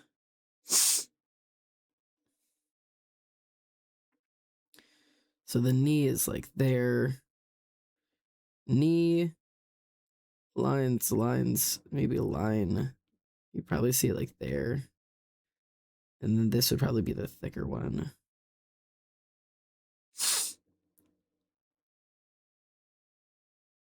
One, two, three.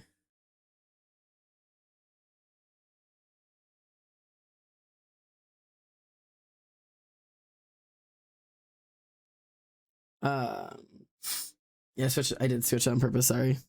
Yeah, I just wanted to make sure I wanted to grab the right reference.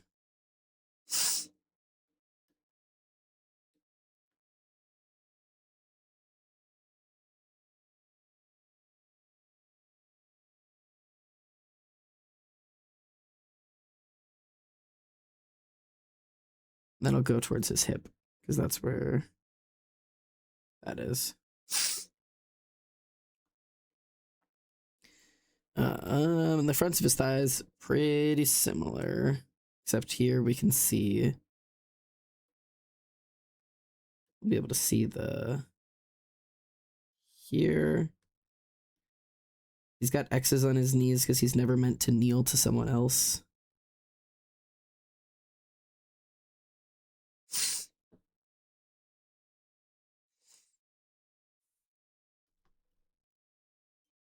They're not exactly X's, but that's kind of my thought process behind them.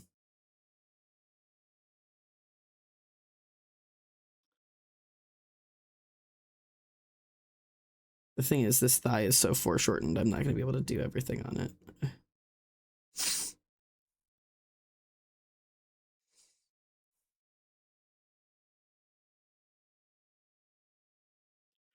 Foreshortening, baby. There we go. But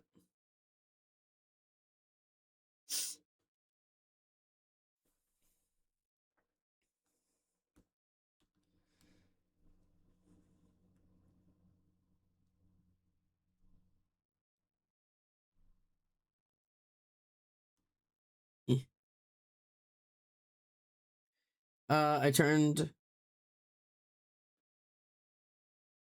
into the mystic I'm playing HL 24 again. Once every 5 streams this happens. Oh, tuned into the music. I see. Yeah. Every once in a while, you tune in and you're just like, here you are.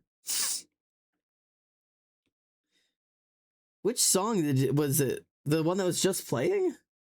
Scarlet Opera? Or this one? I'd be shocked if it was Scarlet Opera. They're not exactly popular. That's that's crazy. The question, I love spending time doing things for another person and making sure they are comfortable and satisfied. And I like it better when I'm the one doing it more often than the other person. For an OC who so desperately wants someone to care for about him but thinks they don't deserve it because they're a monster who only hurts other people, do we think this should be more or less inclined to care for others in that case? Well, a lot of it is, you have to remember, right? You know your characters at a very deep and emotional level. They probably don't have that type of insight about themselves. So without them being able to verbally say, well, yeah, because I feel like I'm a monster and undeserving of love, but I'd really like love anyways. If you were just like, do you want to care for someone or do you want to be cared for? If they immediately recoil at like, I don't want to be cared for, like, because in their head they're saying, well, they're a monster, I don't deserve that, and they would immediately turn on like, no, I'm supposed to care for others, not others care for me. That's probably what you should be looking at. Always expect that your characters are less mentally aware than they are, because they probably are less mentally aware than you think they are, unless there's a very good reason for them to be very self-aware.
Okay.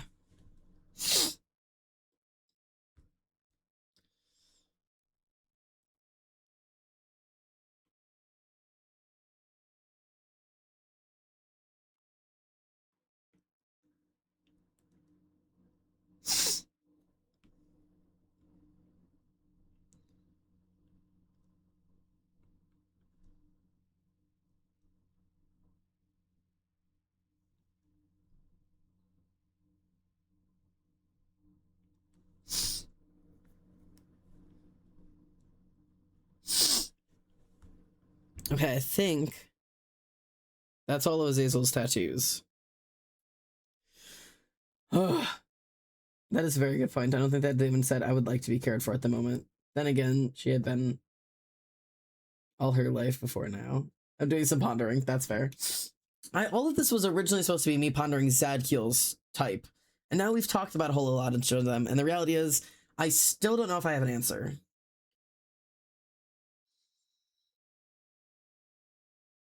Mm.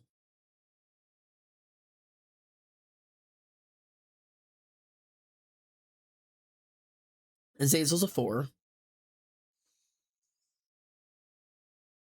Oh, ad time. I am really good at dodging Zadkiel. Is Zadkiel a 1? I don't think so. Is he a 2? I don't think so. Maybe. Is he a 3? I don't think so. Is he a 4? Maybe. Is he a 5? Maybe. Is he a 6? Maybe. Is he a 7? No. Is he an 8? No. Is he a 9? Maybe. Does that help? I just sort of like to say the sound like it was a 60-bit Mario game. That's crazy. We have some wind. I still don't hear any rain. I simply do not get weather today. We were supposed to get slammed by a storm and it just totally missed us. Pit crushed lightning.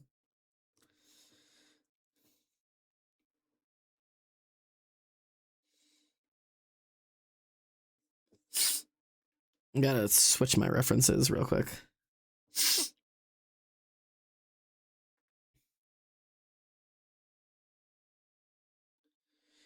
Did it my way.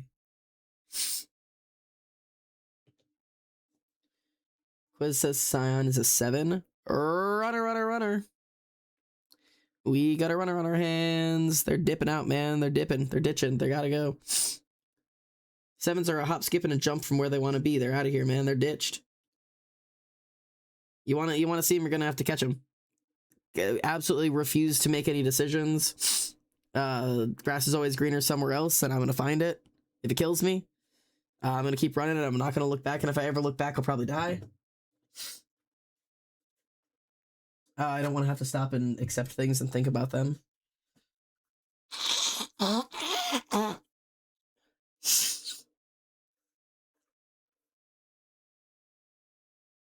They can also be healthy. They can be entertainers, but very often when they're unhealthy. That's kind of where we're at. We got a code 7. Yep. We got a track star. It's funny as hell.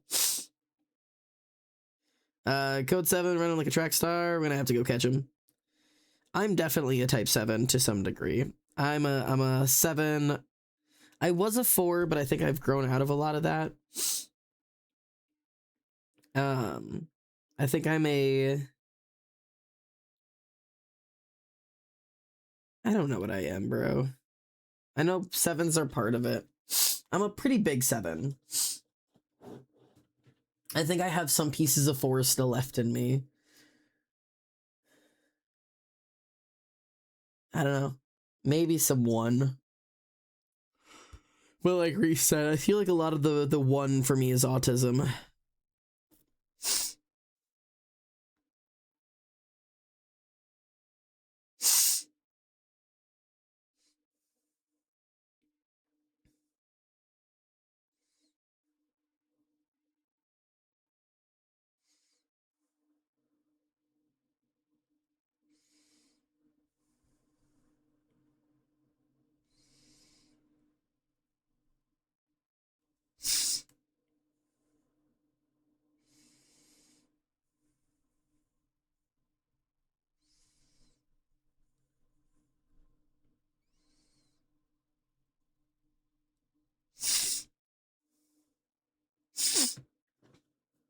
Random question. Do you prefer writing in third person for all of your characters, or does 1 or 2 of them get first person treatment? I originally wrote the entirety of Lamb of Gods in third person perspective, and after a lot of back and forth, ended up changing the entire book to first person. Why? Because it feels more... It feels more personal when you are living it from Azazel's perspective and not just being told about what he's going through. When it's not just he experiences this, he feels this, but I am going through this. I am feeling this. There's something about it that just lands better for me for him, like specifically.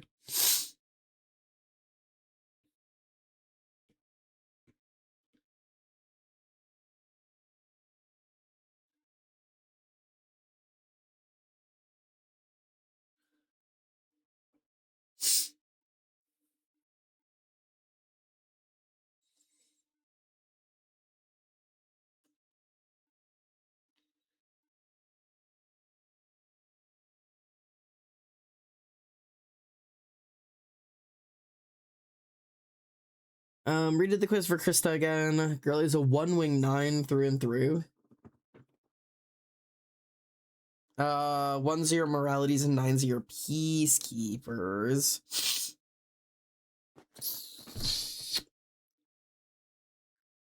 Solid focus on 1-wing to 9.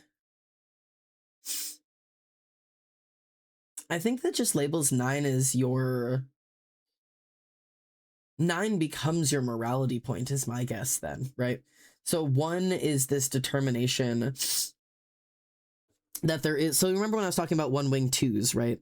Where 1-wing 2s are like there is a proper way that you treat people and a proper way you experience people, and like it's a social focused one, right? Where like a lot of the morality and expectations you hold for yourself and other people are interactions with each other. It's a social based thing. 1-wing 9s sound like they would be morality, but based towards self. Like where it's like you are willing to endure anything, even if people don't ask you to. You are willing to endure to make other people happy, and then are upset when other people are not capable of doing the same thing.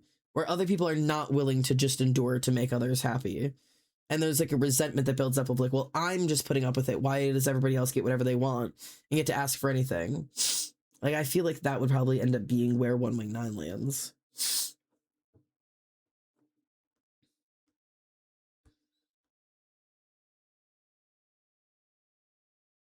Horrendously true. All right. Nailed it.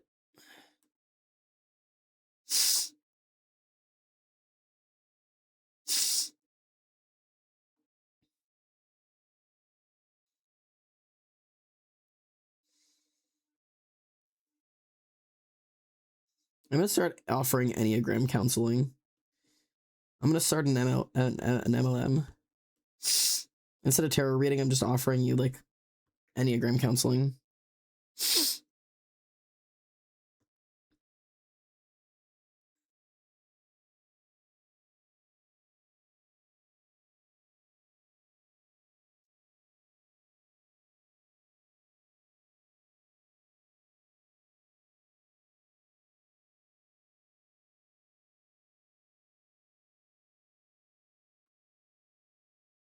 That's so me. Yeah, that definitely sounds like you. That's why I said I've seen pieces of 1 in you. And I know you've got 9 before, so I think that's definitely 1-wing 9 or 9-wing 1 maybe would be more accurate for you. Krista, is Emily confirmed? Guys, was Stitch based on a hyena or something? Couldn't tell you.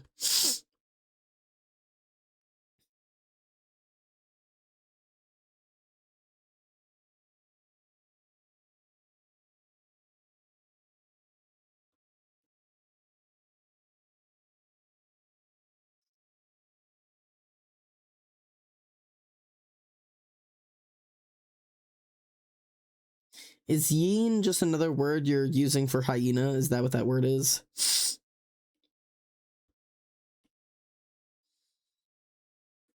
Yeah, okay.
I'm slowly losing steam.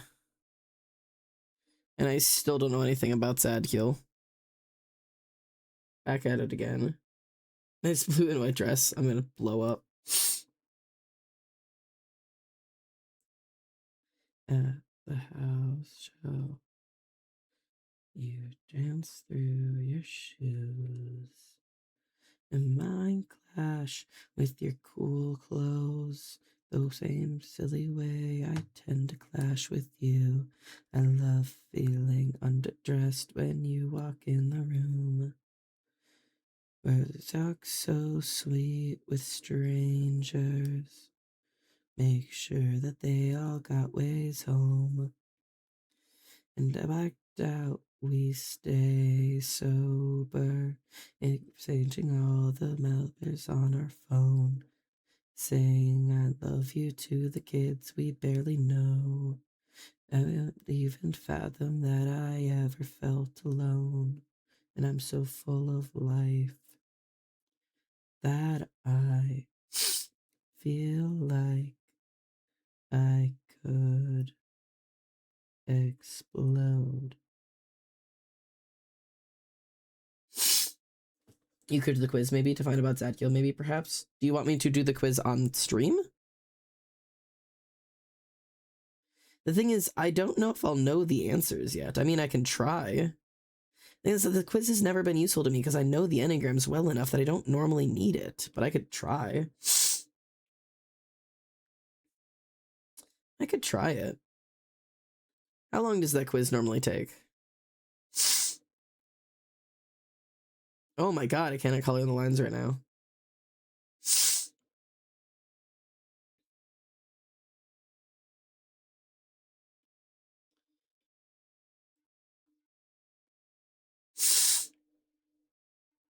On how well you know your OC. Yeah, that's the problem, ain't it?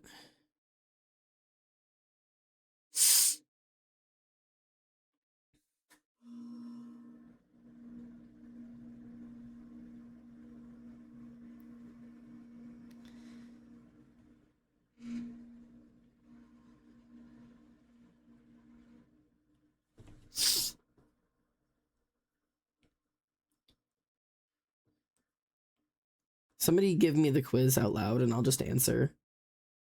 What mod wants to call me and read me the questions while I draw and I'll answer? who wants a task?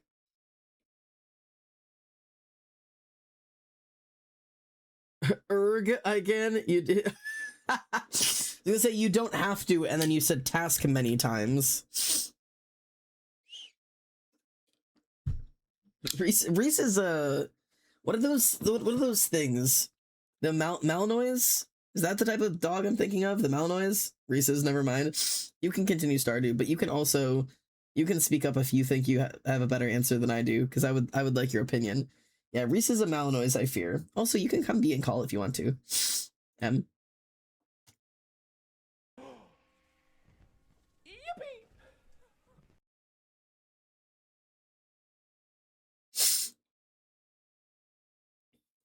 All right, I'm in a streaming call now. For whoever wants to be here. Oh my god, hello. Hi. Hi. Hi. Hello, Malinois. Or however you pronounce that dog. Malinois. Malinois. Oh, it's French. Belgian. Belgian Malinois. It's in the name. Oh, well, wouldn't I know that if I knew the full name, huh? Wouldn't I know that? That's all right. we give it our all. I love me a task though. You sure do. You are very task dog oriented. Task. All right. Well, you've been assigned a task. I'm pulling up my task.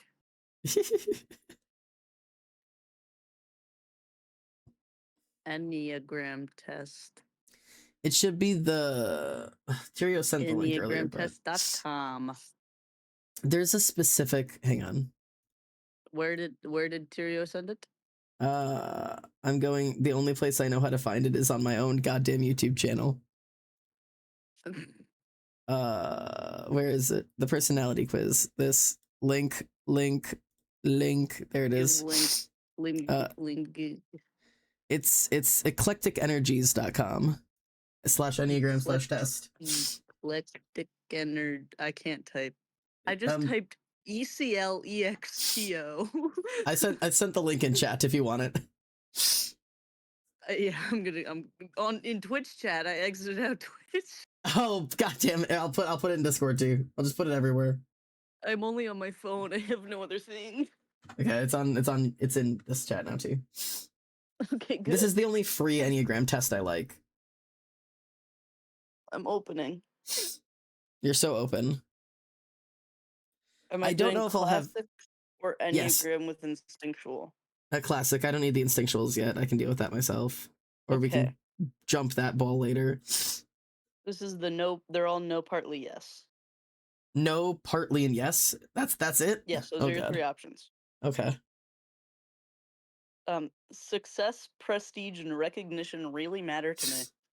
Okay, hang on, pause. I have to pause my music. I can't do two things at once. I can't listen to the Ultimate Showdown and also this. I can't. Okay. Okay. One more time. I'm here. Success, prestige, and recognition really matter to me. Yes. Okay. I am too strict with myself and others. Yes. Well, no, I'll stick with yes. I feel like there's a yes there. I'm going off of instinct for this one. Yes, instinct. Instinct. I'm Zadkiel. I know who I am. Plan the next adventure before the current one is finished. Plan the next adventure before the current one is finished. No. Okay. I am more sensitive than most people. Sometimes the world just seems too harsh. No. I don't get depressed easily, if at all. I don't get depressed easily if at all. Yes? He's melancholic, but I wouldn't call him depressed. I often refrain from acting as I'm afraid of being overwhelmed. I often refrain from acting because I'm afraid of being overwhelmed. Afraid of being overwhelmed.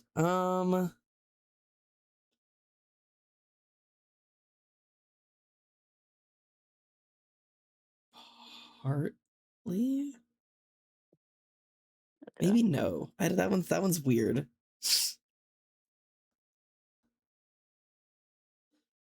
Because like I refrain from acting sometimes, but not because I'm afraid of being overwhelmed. I'm gonna say no. I'm just gonna go with no. I'm just gonna run away. Okay. I'm going with my guts. And you said the success, prestige, recognition was yes? Yeah. Okay. I want to win the approval of those. The thing refreshed and it reset them. That's Because I opened it on Google Chrome instead of having it on Discord. Oh, I've just realized I didn't draw Othello. Othello doesn't have a hand. He needs that. I want to win the approval of those in authority, sometimes even when I don't really like them. Yes. Good boy, Zadkiel. Good boy. I love to take care of people, and I'm good at it. Yes. I tend to trust most people. No. I am skeptical, suspicious, and doubtful.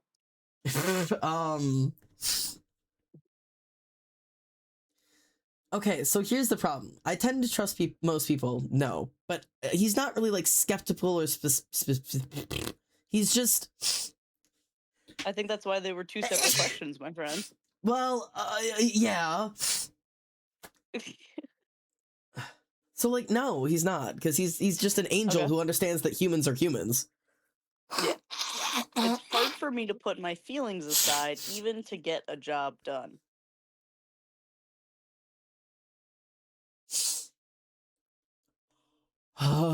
It's hard for me to put my feelings aside, even to get a job done.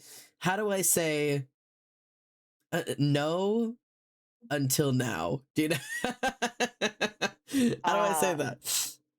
I don't know.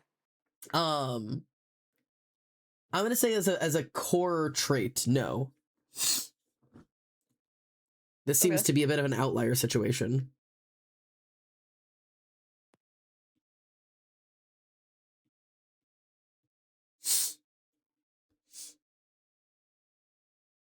You, Sir, what did we decide on that one?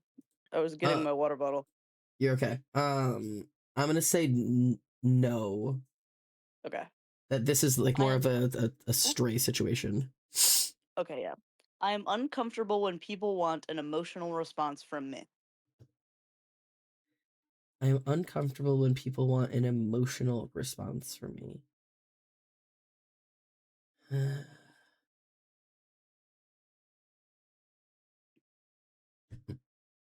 Uncomfortable? No.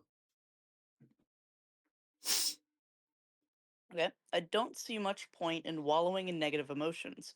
When I begin to feel anxious, I tend to throw myself into distracting activities.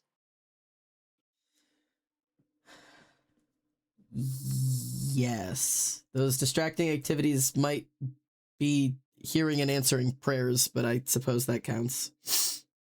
I could probably use a little more ambition. Nah, probably use a little less, honestly. That's so real, my guy. You could probably chill the fuck out a little bit, my dude. It's important to me that I be admired by others, and many people do admire me. Well, he is an I'm angel. answering that for you. Fair. I am always aware of what needs to be corrected. Yes. It's part of his job. I'm pretty domineering.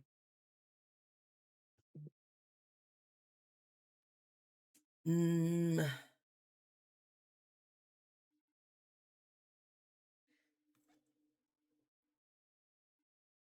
partly. That's kind of hard. Yes, when Okay. it yes, when he's supposed to, when it's in his like job description, but also like a really big part of him is that like he absolutely under no circumstances will tell you what you're supposed to do. If you want to do something, you have to make the choice. He'll follow you down whatever choice it is, but he's not telling you what you're supposed to do.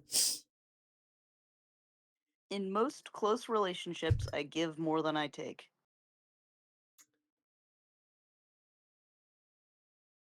Yes, because most of his relationships are answering prayers. Although he does take offerings, but like, well, that I guess that there's a dependency there. What's your weight on the weight of an offering versus the answering of a prayer? Which is more? I feel like the answer there is yes. Okay, I will stick with yes. I am more organized than most. I mean, I guess it's not really something he deals with on a general basis. He doesn't exactly have a bedroom. Partly. Yeah, For partly would better work. or worse, I compare myself to others to assess how I'm doing. For better or for worse, I compare myself to others to assess how I'm doing.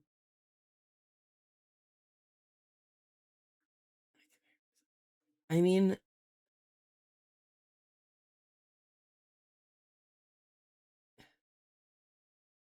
no. Okay. That's kind of complicated. He's got the only other people he could really compare himself to are like other angels, because like he wouldn't compare himself to a human because it there's no reason to. It's incomparable, but Even though it is frequently irrational, I sometimes worry whether people are talking about me behind my back. um, no, I feel like that even if people were, he wouldn't really care. That's fair. It's easy for me it's easy for me to accept other people, and they seem comfortable around me because I don't judge them. Yeah, in a weird way, yeah. Like it's like because he's that it's a trait of his. Personal relationships are by far the most important thing in my life. Nope. Your happiness and your feelings are your responsibility, not mine. Yes. In a weird I way. don't mind. Oop, No, I I was don't just, mind yeah. taking a risk. I really like to beat the odds.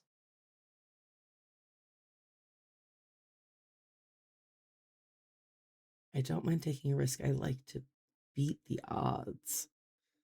Um, Is that you a gambling man? I don't. Maybe only because there's a little bit of pride in there in that the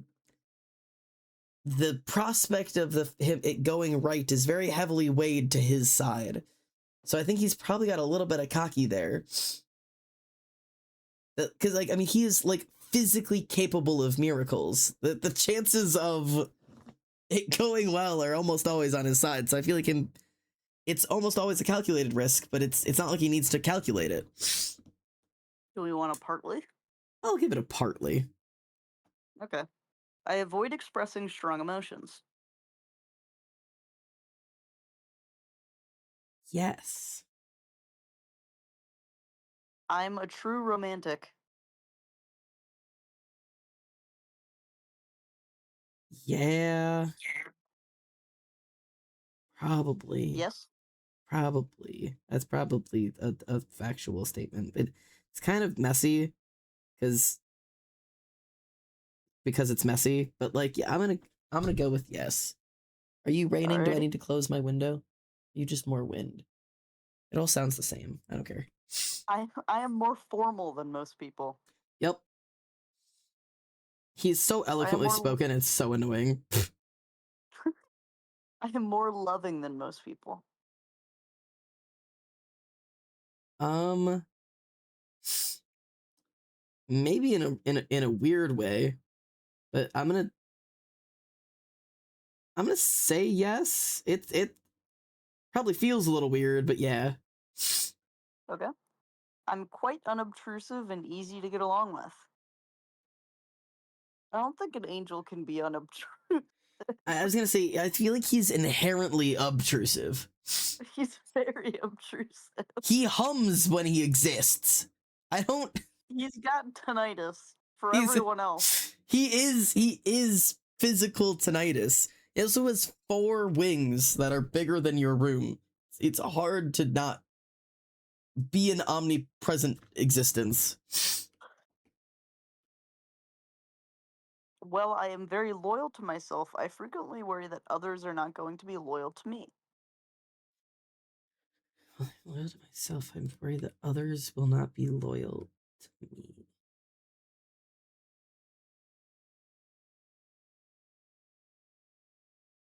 Yes.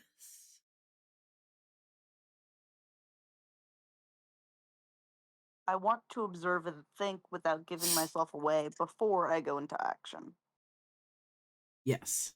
He is a quiet watch and observe before he act kind of guy. Rules annoy me.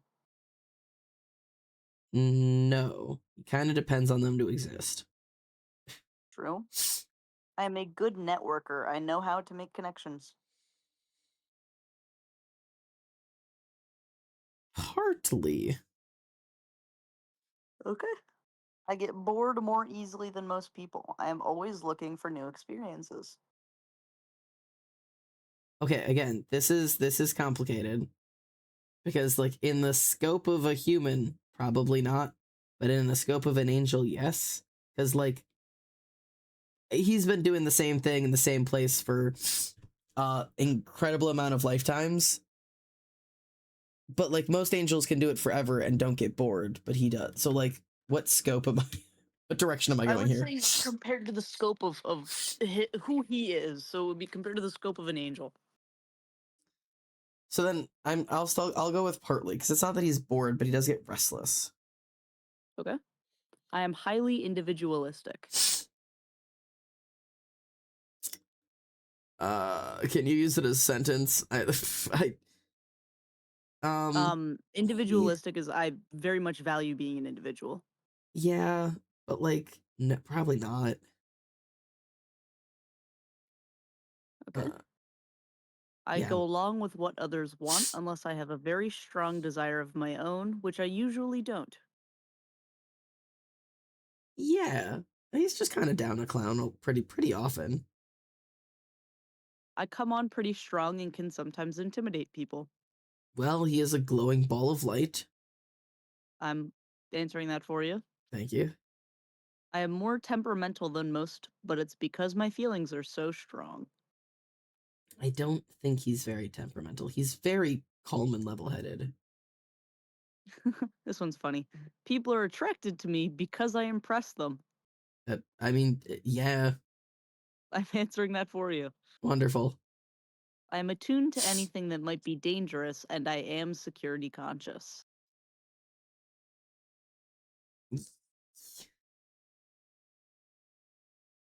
I mean, he doesn't got much he needs to worry about, but like, yeah, maybe, partly, Partly. yeah, sure, We'll go partly. I try to get closer to people by being generous with my time and energy. yeah. I don't like commitment. Who wants to be locked into something, especially if something better presents itself?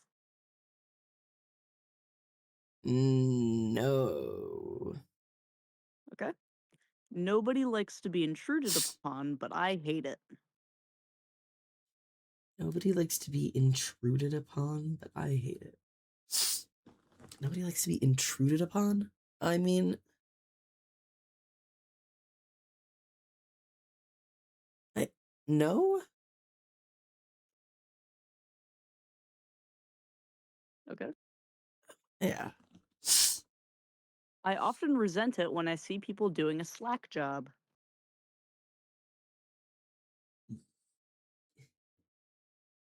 Resentment. Um, I resent it when I see people in this. And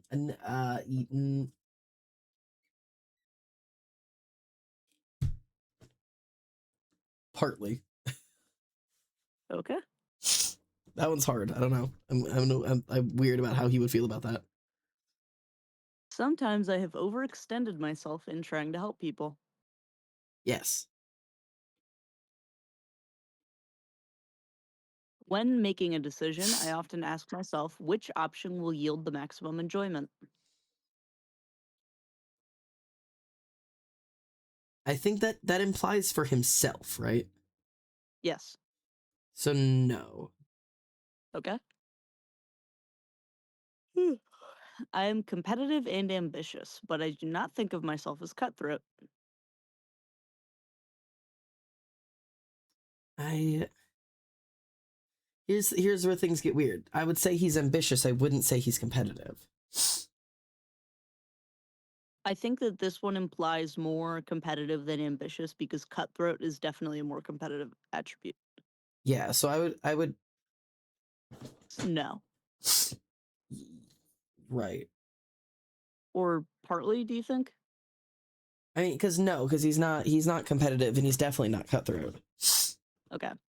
It's important to me to feel as though I belong.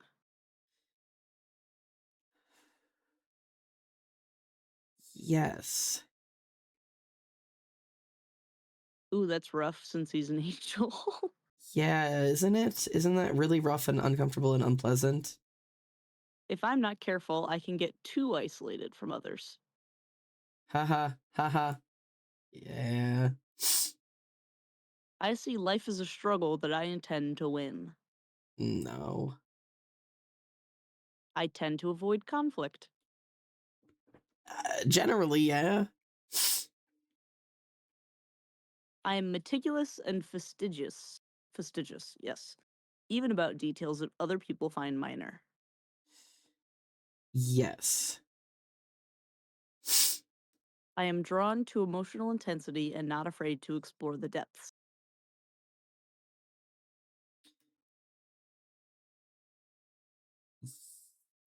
Yes. I hold a tight rein on my temper, I believe, yes. Yep. It would be the worst thing to be seen by others as a loser. I mean, maybe not the worst thing, but it'd be pretty high up there. I mean, that's like partly. Partly. I'm a big procrastinator. Nah. To deal with the fear I always have, I'm as nice and as warm as possible towards everyone. How do I imply that he isn't constantly full of fear? No. Okay, let's go with that then. It's really hard for me to save money as I tend to spend beyond my limits. Nope, that's just not a problem he has. I welcome a good fight as it clears the air.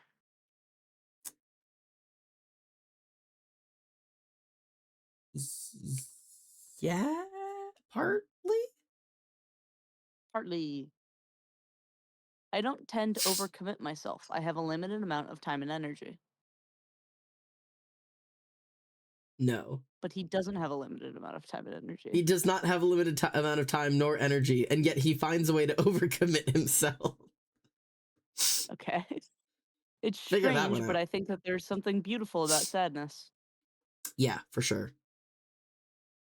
Type 4, type of No loser. one would ever call me selfish with an exclamation mark. Thank you for specifying the exclamation point. That's important. Yep. Whatever. I mean, that's probably true.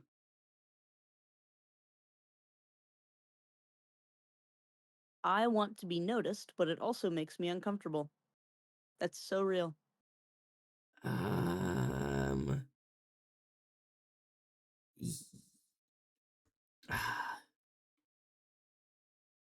by God, does he want to be noticed? That Does yeah, it make okay. him uncomfortable? The answer is yeah. I had to think about Okay. some scenarios. I am more sentimental than others. Yeah,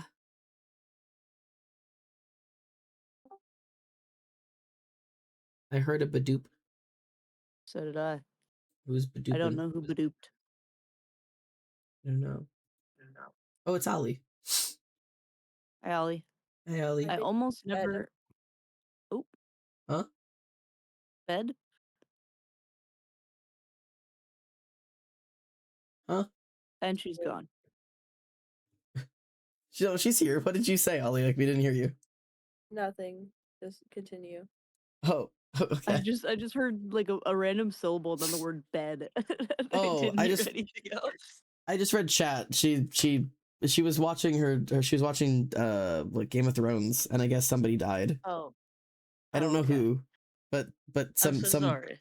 a baby is dead, and she's It very could be sad. anyone. You could pick any character in the entire series, and it's probably them. It's a he. He's dead, and we watched a whole epic episode hoping he'd be brought back to life, but apparently he's not. That's most of them, unfortunately. I'm sorry. I almost never lose control of myself. True. I accumulate lots of knowledge to counteract my lack of self-confidence. No, he's overtly confident. If something doesn't go my way, I can find something beneficial about it. Yeah. Usually, I just focus on the positive sides of people, as focusing on negative traits or events does not help making relationships more harmonious. Also, yeah. I am good at getting things done. By God, does he try? I think it's weak to back down from confrontation.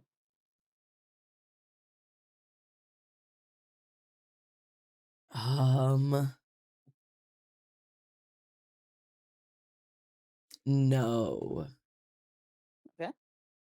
I'm constantly on the lookout for things that might go wrong. No. Okay? I'm a brainstormer. For every problem, I can think of 10 approaches to a solution. Um.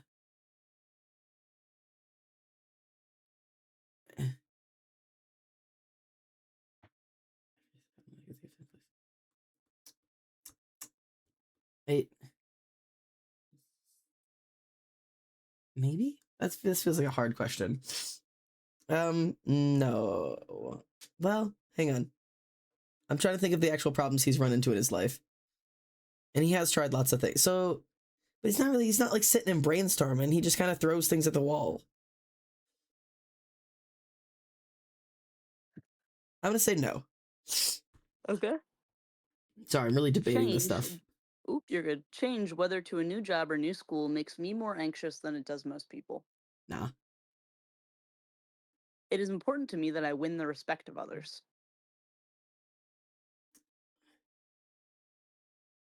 See, respect is that I win the respect of people.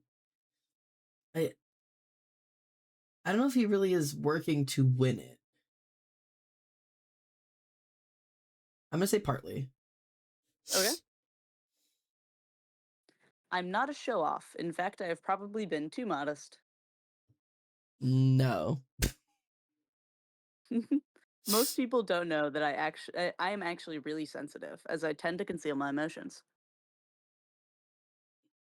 No, just because he's not really sensitive.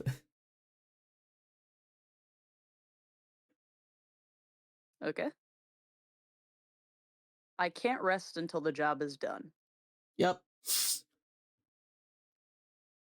Others need my assistance much more than I need theirs. Yep. Anyways, I'm pretty tough. Yeah. I don't let it show, but if I'm with someone who is as unique as I am, I get a bit jealous. Ooh. I hate that question because IRL me definitely feels that, and I know most of the people I'm friends with do too. Really? Yeah, that's been a pervasive issue in some of my previous friend groups, and I think even in like current people I've talked to, I also have that problem pop up before. But it's also like something you don't really admit to. I don't think I've ever conscientiously noticed that person is as unique as I am. It's more of like and that's not necessarily uniqueness, but it's when like, oh, I'm really into this like niche thing, or I know a lot about this niche thing, and somebody else also knows a lot about that niche thing, or like is as into it as you are. That's something. There's this like, well, hang on now, like that's my thing. I Okay. like that's like such a like I totally get all up in that. I didn't perceive the question as that way, I think is why I was confused. Yeah, I'm never looking at somebody and be like, oh my god, they're so like what's the word? Rainbow Pixie Sunshine Girl or whatever. Pixie Dream Girl. Yeah, that. I need it. Yeah. Although occasionally my ideal in life is to be a manic pixie dream girl, but like I think you succeeded pretty well. I was gonna say I fear a few people are out doing it for me. I showed up at my neighbor's door today. Quick aside. We ordered Pizza Hut for dinner. A neighbor I've never met before. Because we ordered B and Emily ordered Pizza Hut, and the driver dropped it off while I was in the shower, and Emily grabbed it. And by the time she checked it, the driver had left, and we had gotten the wrong order altogether. Like, this was somebody else's order. So I called the store and was like, hey, you gave us the wrong order. And they're like, this isn't even the right store. And I was like, oops, sorry. So I called the other store and I was like, hey, you gave us the wrong order. And they looked at their order and they're like, I don't know how you got that order, because that's a carryout order. That shouldn't have even left the store. Interesting. And I was like, so what's the fix? And they're like, we're going to remake your order because your order's gone. Don't know where it is. We'll remake it to you. It'll be out as soon as we can. And I was like, what do you want me to do with the current one? He's like, feel free to snack on it. That's yours. Like, we can't take it back. And I was like, okay, cool. And there was like a pizza that Emily would eat, cheese sticks that I would eat, and then this like large supreme pizza with like peppers and diced tomatoes and pesto and like all of this. And I was like, I would never eat this, and neither would Emily. And I was like, well, I don't want to waste it. And I was like, I would put it in the fridge, but it's better while it's just hot. She's like, we can give it to somebody. And I was like, that's a really great idea. So I went out into the hallway and I was like, do I knock on Jessica's door? But I know she's probably not home. Do I knock on the people who's next door to me that are always like saying hi to us that run the candle shop? Like the Hey Honey Bunch or whatever? Yeah, so I knocked on their door, but they weren't home. And I know a bunch of like college age looking dudes moved in across like kitty corner to us. And I'd never met them before. So I was like, yeah, why not? They're college age dudes. They'll want a pizza. So I knocked on their door and scared the fuck out of their dog because I could hear the shuffling, and he came and opened his door.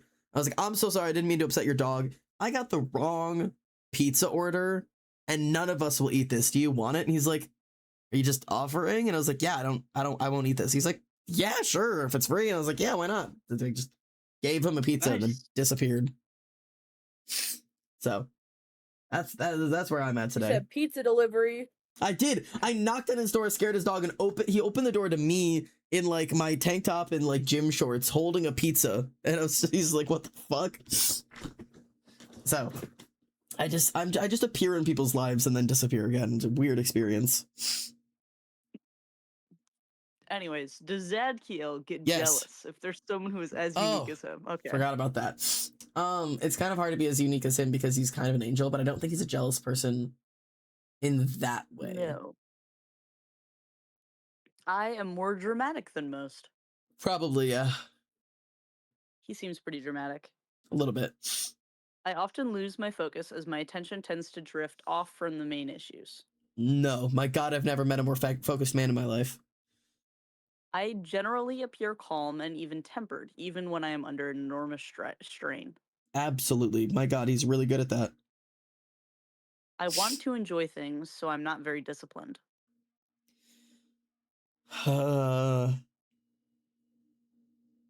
He does want to enjoy things, but he is very disciplined. I'm going to say partly. Okay. I tend not to consider asking help from others, even from those I love. Yeah. He doesn't need it. He's an angel. People see me as a warm and sympathetic person.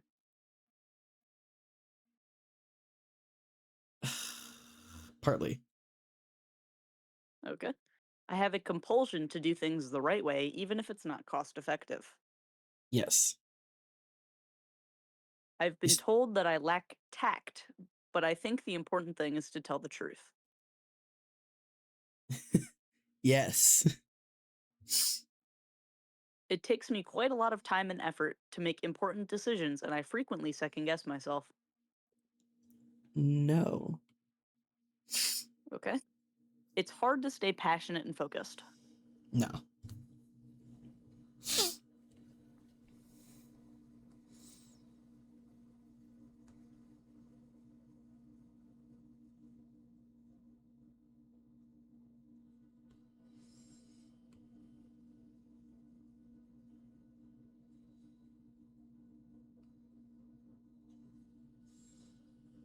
Did I lose you?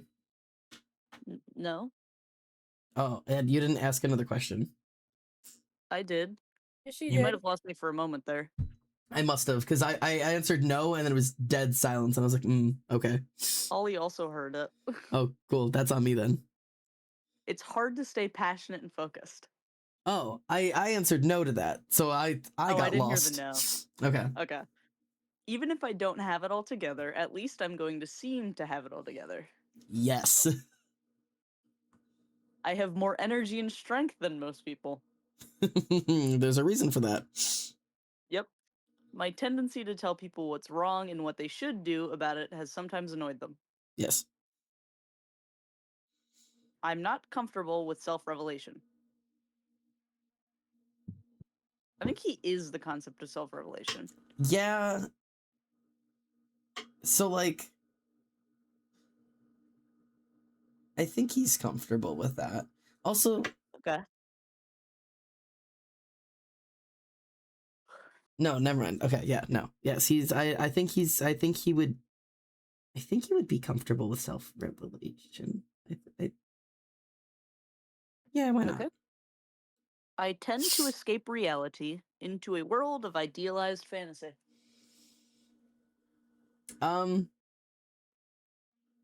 No. He Okay. kind of is the idealized fantasy. Yeah. Life's about give and take, so giving love is the most important thing in my life.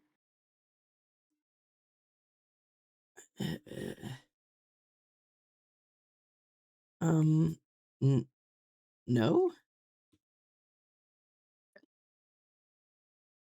Sometimes I don't know that I'm feeling. Sometimes I don't know what I'm feeling until I've had a chance to think about it.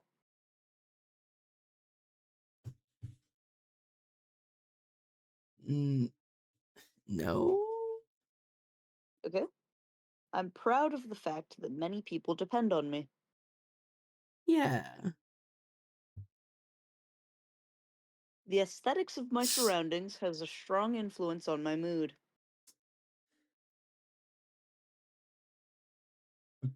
Um Partly. aesthetic is Zadkiel? Kind of. He's definitely one of those losers who stares at a sunset for too long. Do you know what I mean? Or like Oh, yeah. gets Yeah, really for sure. wistful if he's sitting by a river. I think best on my feet, so I tend to move into action before I've thought it through. No, he's a think it then do it. I've been told I'm a perfectionist, and I suppose it is true. That would probably be accurate. I'll do what it takes to be successful. Yeah. I usually fall asleep readily and can even take a nap when I'm stressed out. He doesn't sleep. He doesn't Okay, no. so I sometimes forget to do something that another person has been pushing me to do. nah. I have a real sensitivity to how my presentation is affecting others, and I can alter it if I have to. Yes. I enjoyed remembering the past, even if it is a bit melancholic. Yeah. I don't give a damn about morality, but I've got my own brand of integrity. No, I fear he cares a lot about morality. I seldom compromise my principles. Yes. It really bothers me when people don't say thank you.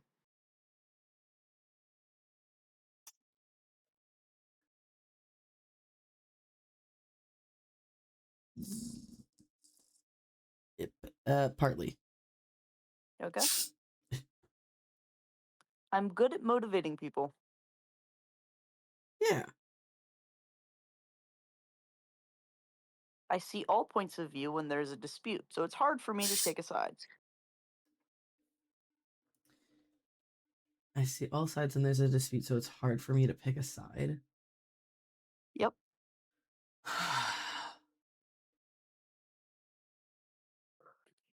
That's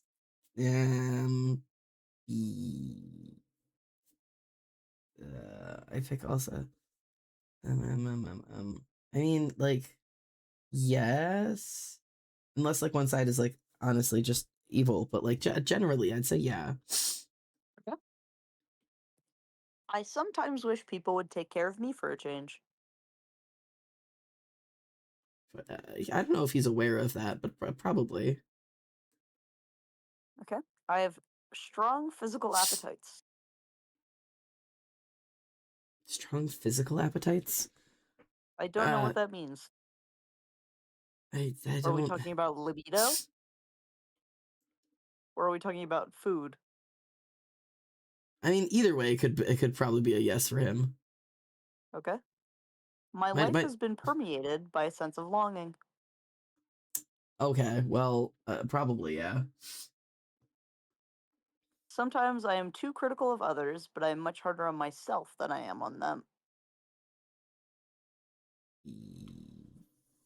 Yeah. Yeah. Eh. I can't picture him being too hard on himself. I was gonna say he's critical of others, but not in a way that he is like he has some criticalness to himself, but it's very situation dependent.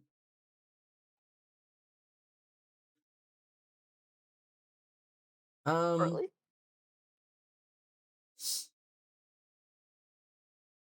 I'll probably say no because it is really situation dependent. He's not really super critical of himself, but he's got specifics.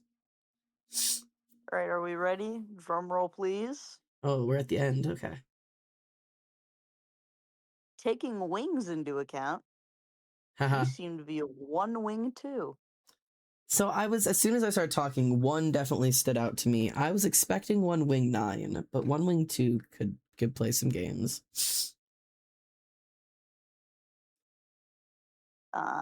Highest score was 11.6.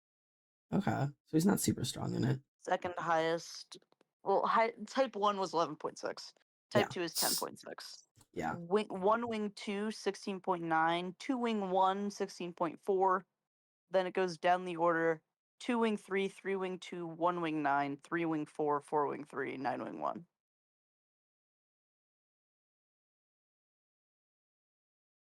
You should screenshot It that really and is send it to me. focusing on the two. I'll screenshot it. I got you. And that's the thing is like there is this like complication to it because like I know a lot of that is caring for others, but that is also like definitively it's not just who he is, it's what he is. Like that is his responsibility. His like purpose for existing is to give to others like something that he cannot have himself. And I guess that's interesting in and of itself to because it's not something I've ever really spoken on or thought of. But like yeah, that would do something to you, wouldn't it? Oh yeah. It's very Azazel. Is it now? To give to others what you cannot have yourself, yeah. Just a bit. Just a small bit.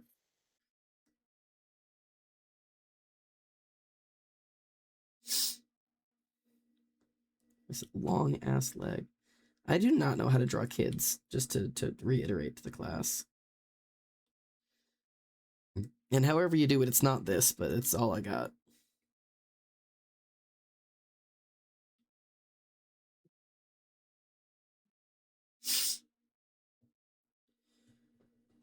Interesting. 2-wing 1. Or 1-wing 2.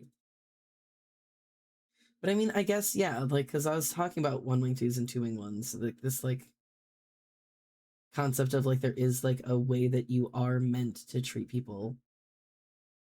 And, like, not doing so is, like, a express moral failing. And also, like, holding yourself to, like, a standard of that care and holding everyone else to the standard of that care. But Zadkiel can't exactly do that, because he can hold himself to a standard. But obviously he can't hold anybody else to the standard he holds himself because he's literally physically an angel. And also like he doesn't because he's very understanding that like humanity is human. And like he likes that they're human and he likes that they are imperfect and that they mess things up. And maybe sometimes he's got some emotions about like them taking for granted something that he cannot have. But he's very healthy in the terms of like that isn't something that really screws with him a lot because like there's some listfulness and longing, but like he's not like, oh god, these ungrateful whatever.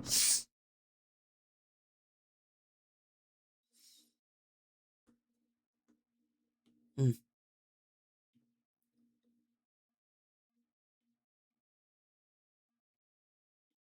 Interesting. Well, hopefully we all learned a little bit about Zadkiel today. Did you learn a little bit about Zadkiel? Because that's what really matters. I suppose that's true. I don't know. I feel like I did. I feel like I don't know what I learned, but I feel like I learned something. I didn't learn anything because I wasn't here long enough. Warning for all of those who are not subscribed in our ad watchers that it looks like a hourly ad is about to roll in a couple of seconds, so just be aware. It's on its way. Good night, Arctic. That was probably a while ago. I was not paying attention to chat. Ugh.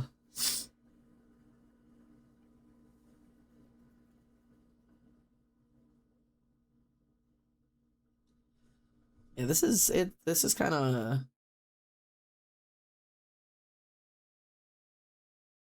hard and kind of messy. But I mean, like, I think the big thing was the concept of like sins. I think that adds something to the interest of the fact that like there's that ad I was talking about. Like the fact that humans sin, and the fact that angels do not, but like are capable of it in like different forms. And almost like he's like very pressing on the fact that like sinning makes you human. Like if somebody were completely free from all sin, they would essentially fail to be human, and therefore like humans are not capable of being so. And even Azazel, who is raised to be exactly the way Azazel is raised to be, like he's obviously not sin free because like that would make him not a human being. But the church is trying to get him not to be human. Mm-hmm. And I think there's some pressure that comes from Zadkiel in the case of like you have to be human because that's what you are, and also like why would you want to be anything else? Because I can't be human, and you have access to these things that you can feel and experience. That like, why would you want to not?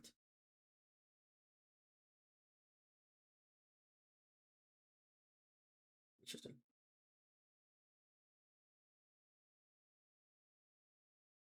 Yeah, I don't know.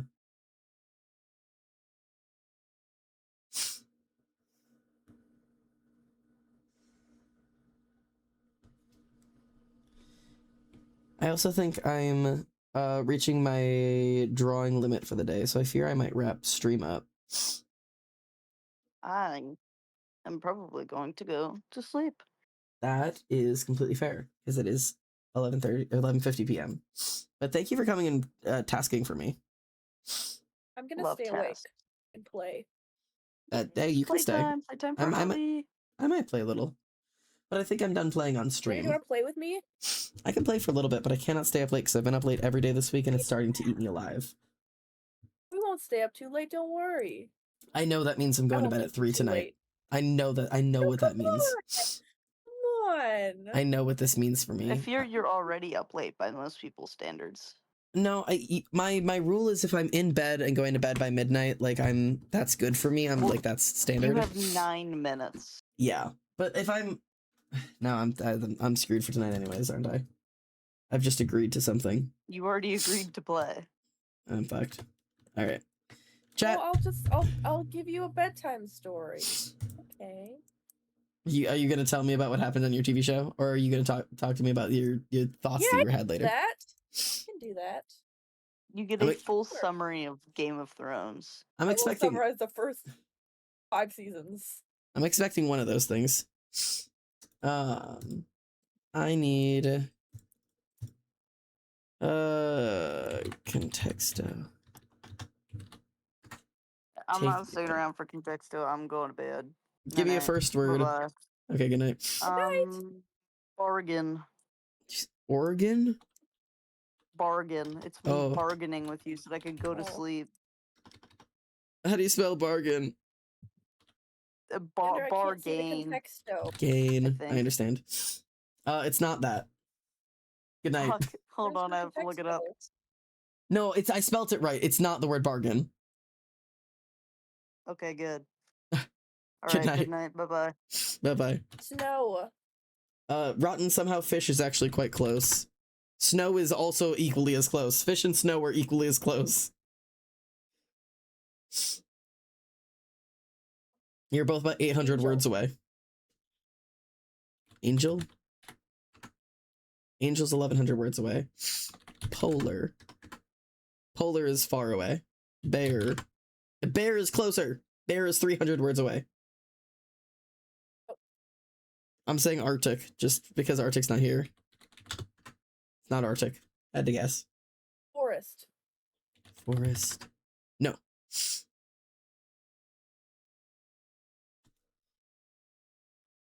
I'm gonna say river. Lumberjack. River is an orange. Lumberjack. No. What about just lumber? No. How about lumbar? Not that either. Mammal. Mammal. Mammal. No. Mammal is the furthest word. Bruh. I'm gonna say naked. Oh, I can't guess that. I'm gonna say skin. It's not that. Not man. Man. Man is there. What about woman? Just to double check.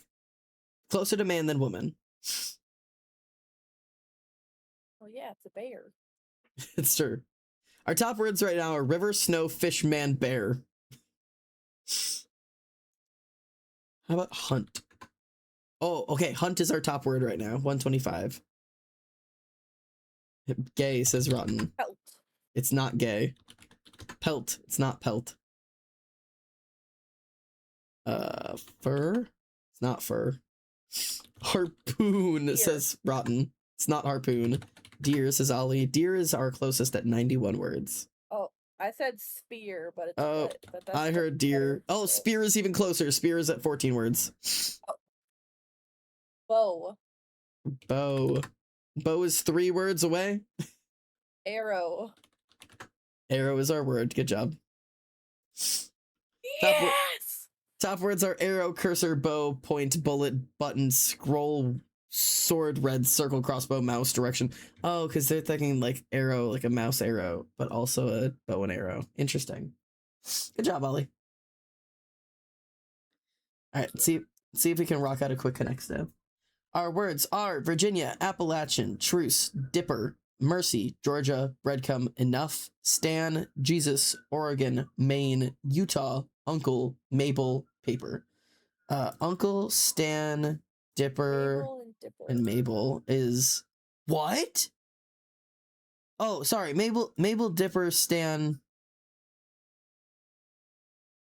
No, what? Mabel and Dipper, Stan. This is Grunkle Stan, so it's not Uncle. Oh, and Jesus, duh. I was thinking Jesus. It's Jesus because it's Zeus.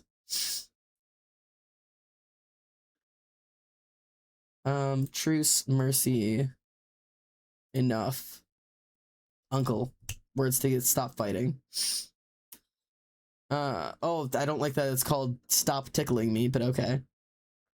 Virginia, Appalachian, Georgia, Oregon, Maine, Utah, Breadcrumb and Paper. What?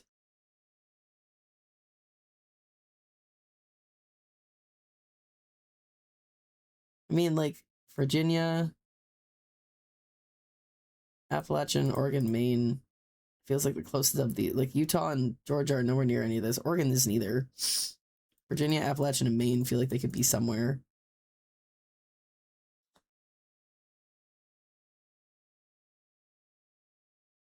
Uncle, is that an American thing? Yeah. When you're fighting somebody and they're pinning you down, you like say uncle, like to tell them to stop.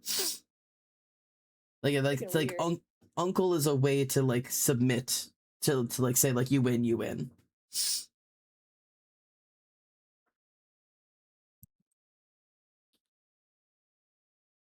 And I just don't know. Let's find out. Why do we say uncle? I feel like I never really like conceptualize it as the word uncle. It was just like the sound.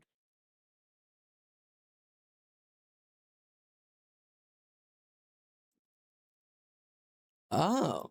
So there's a couple of different theories, but there's not an exact reason. Saying uncle to concede or surrender is a North American only thing.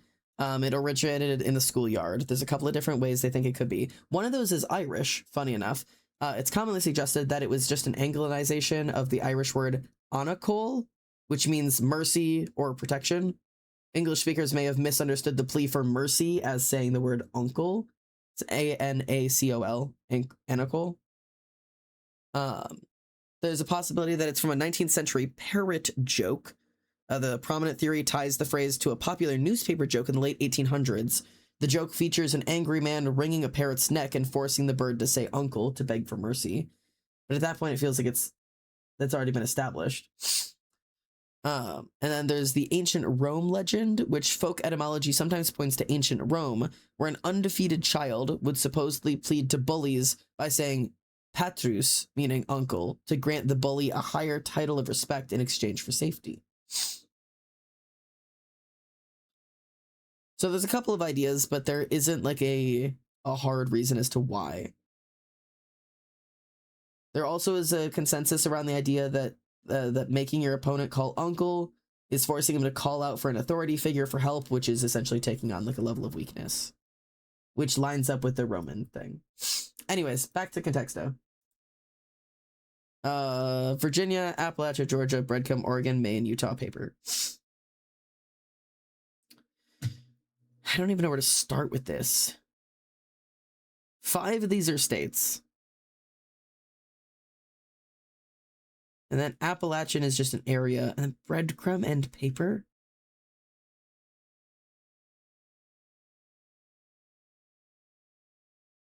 Are we just like putting states together? What orientation of states would make sense? Several of these feel like they're adjectives. Yeah, where it's like paper something, breadcrumb something, Appalachian something. Wait. Paper trail, Appalachian trail, breadcrumb trail, Oregon trail. Oh my god, clever girl! Good job. Virginia, Georgia, I didn't Maine, know that and Oregon Utah. was the last one until I said it. Yeah. There you go. US. The other ones are just US states, which is so lame, because whatever. Yeah. But good job. Thank you. Letteroso, let's play.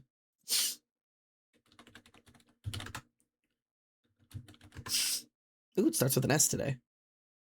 I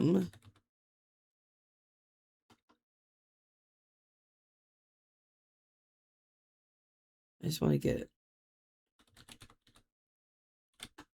a couple of letters out of there. None of those. So there's like an S, a K, a T, and an R. Not in that orientation.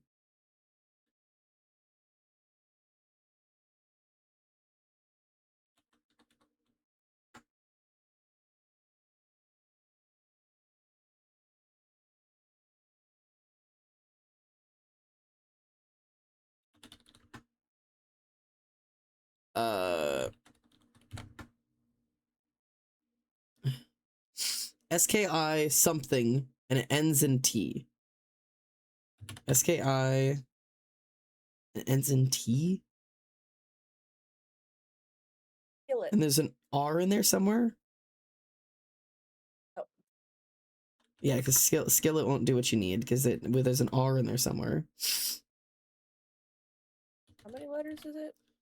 It doesn't tell you. It can be anything. Skirt. Well, that would make sense now, wouldn't it? It would. I love that SKI ends in T and there's an R somewhere in there. What could it be? It's like, how many letters is this word? I don't know why I was like, there's got to be something else. Okay, well, those are our challenges for today. Now that it's past midnight, time to raid you guys on over to someone. I'm just gonna raid you somewhere, anywhere. All right, there's two people who are alive and doing art right now. I'm gonna give you the choice of either Astrophagic or Bumblebee Pudding. Where would you like to go? Astrophagic is just working on a lot more pleasant. Astrophagic is working on art. Bumblebee Pudding is also doing art, but it's Hollow Knight OC art. Click on Bumblebee Pudding and see what they sound like. Immediately overwhelmed by a VTuber with huge tits and a male voice, but let's do it. I'm raiding over to somebody we've never raided before. If this ends up being weird, I don't know you, you don't know me, we've never seen each other, scattered to the winds. If it ends up being cool, hang out for a little bit and see how it goes. Until then, I'm gonna go to bed, so I'll see you guys the next time around. So until the next stream, take care of yourselves, take care of each other, and make your dad take the Enneagram test and decide all of his childhood traumas based off of the results that you get. Or you know that I'll do it for you. Sleep well, chat. Goodbye.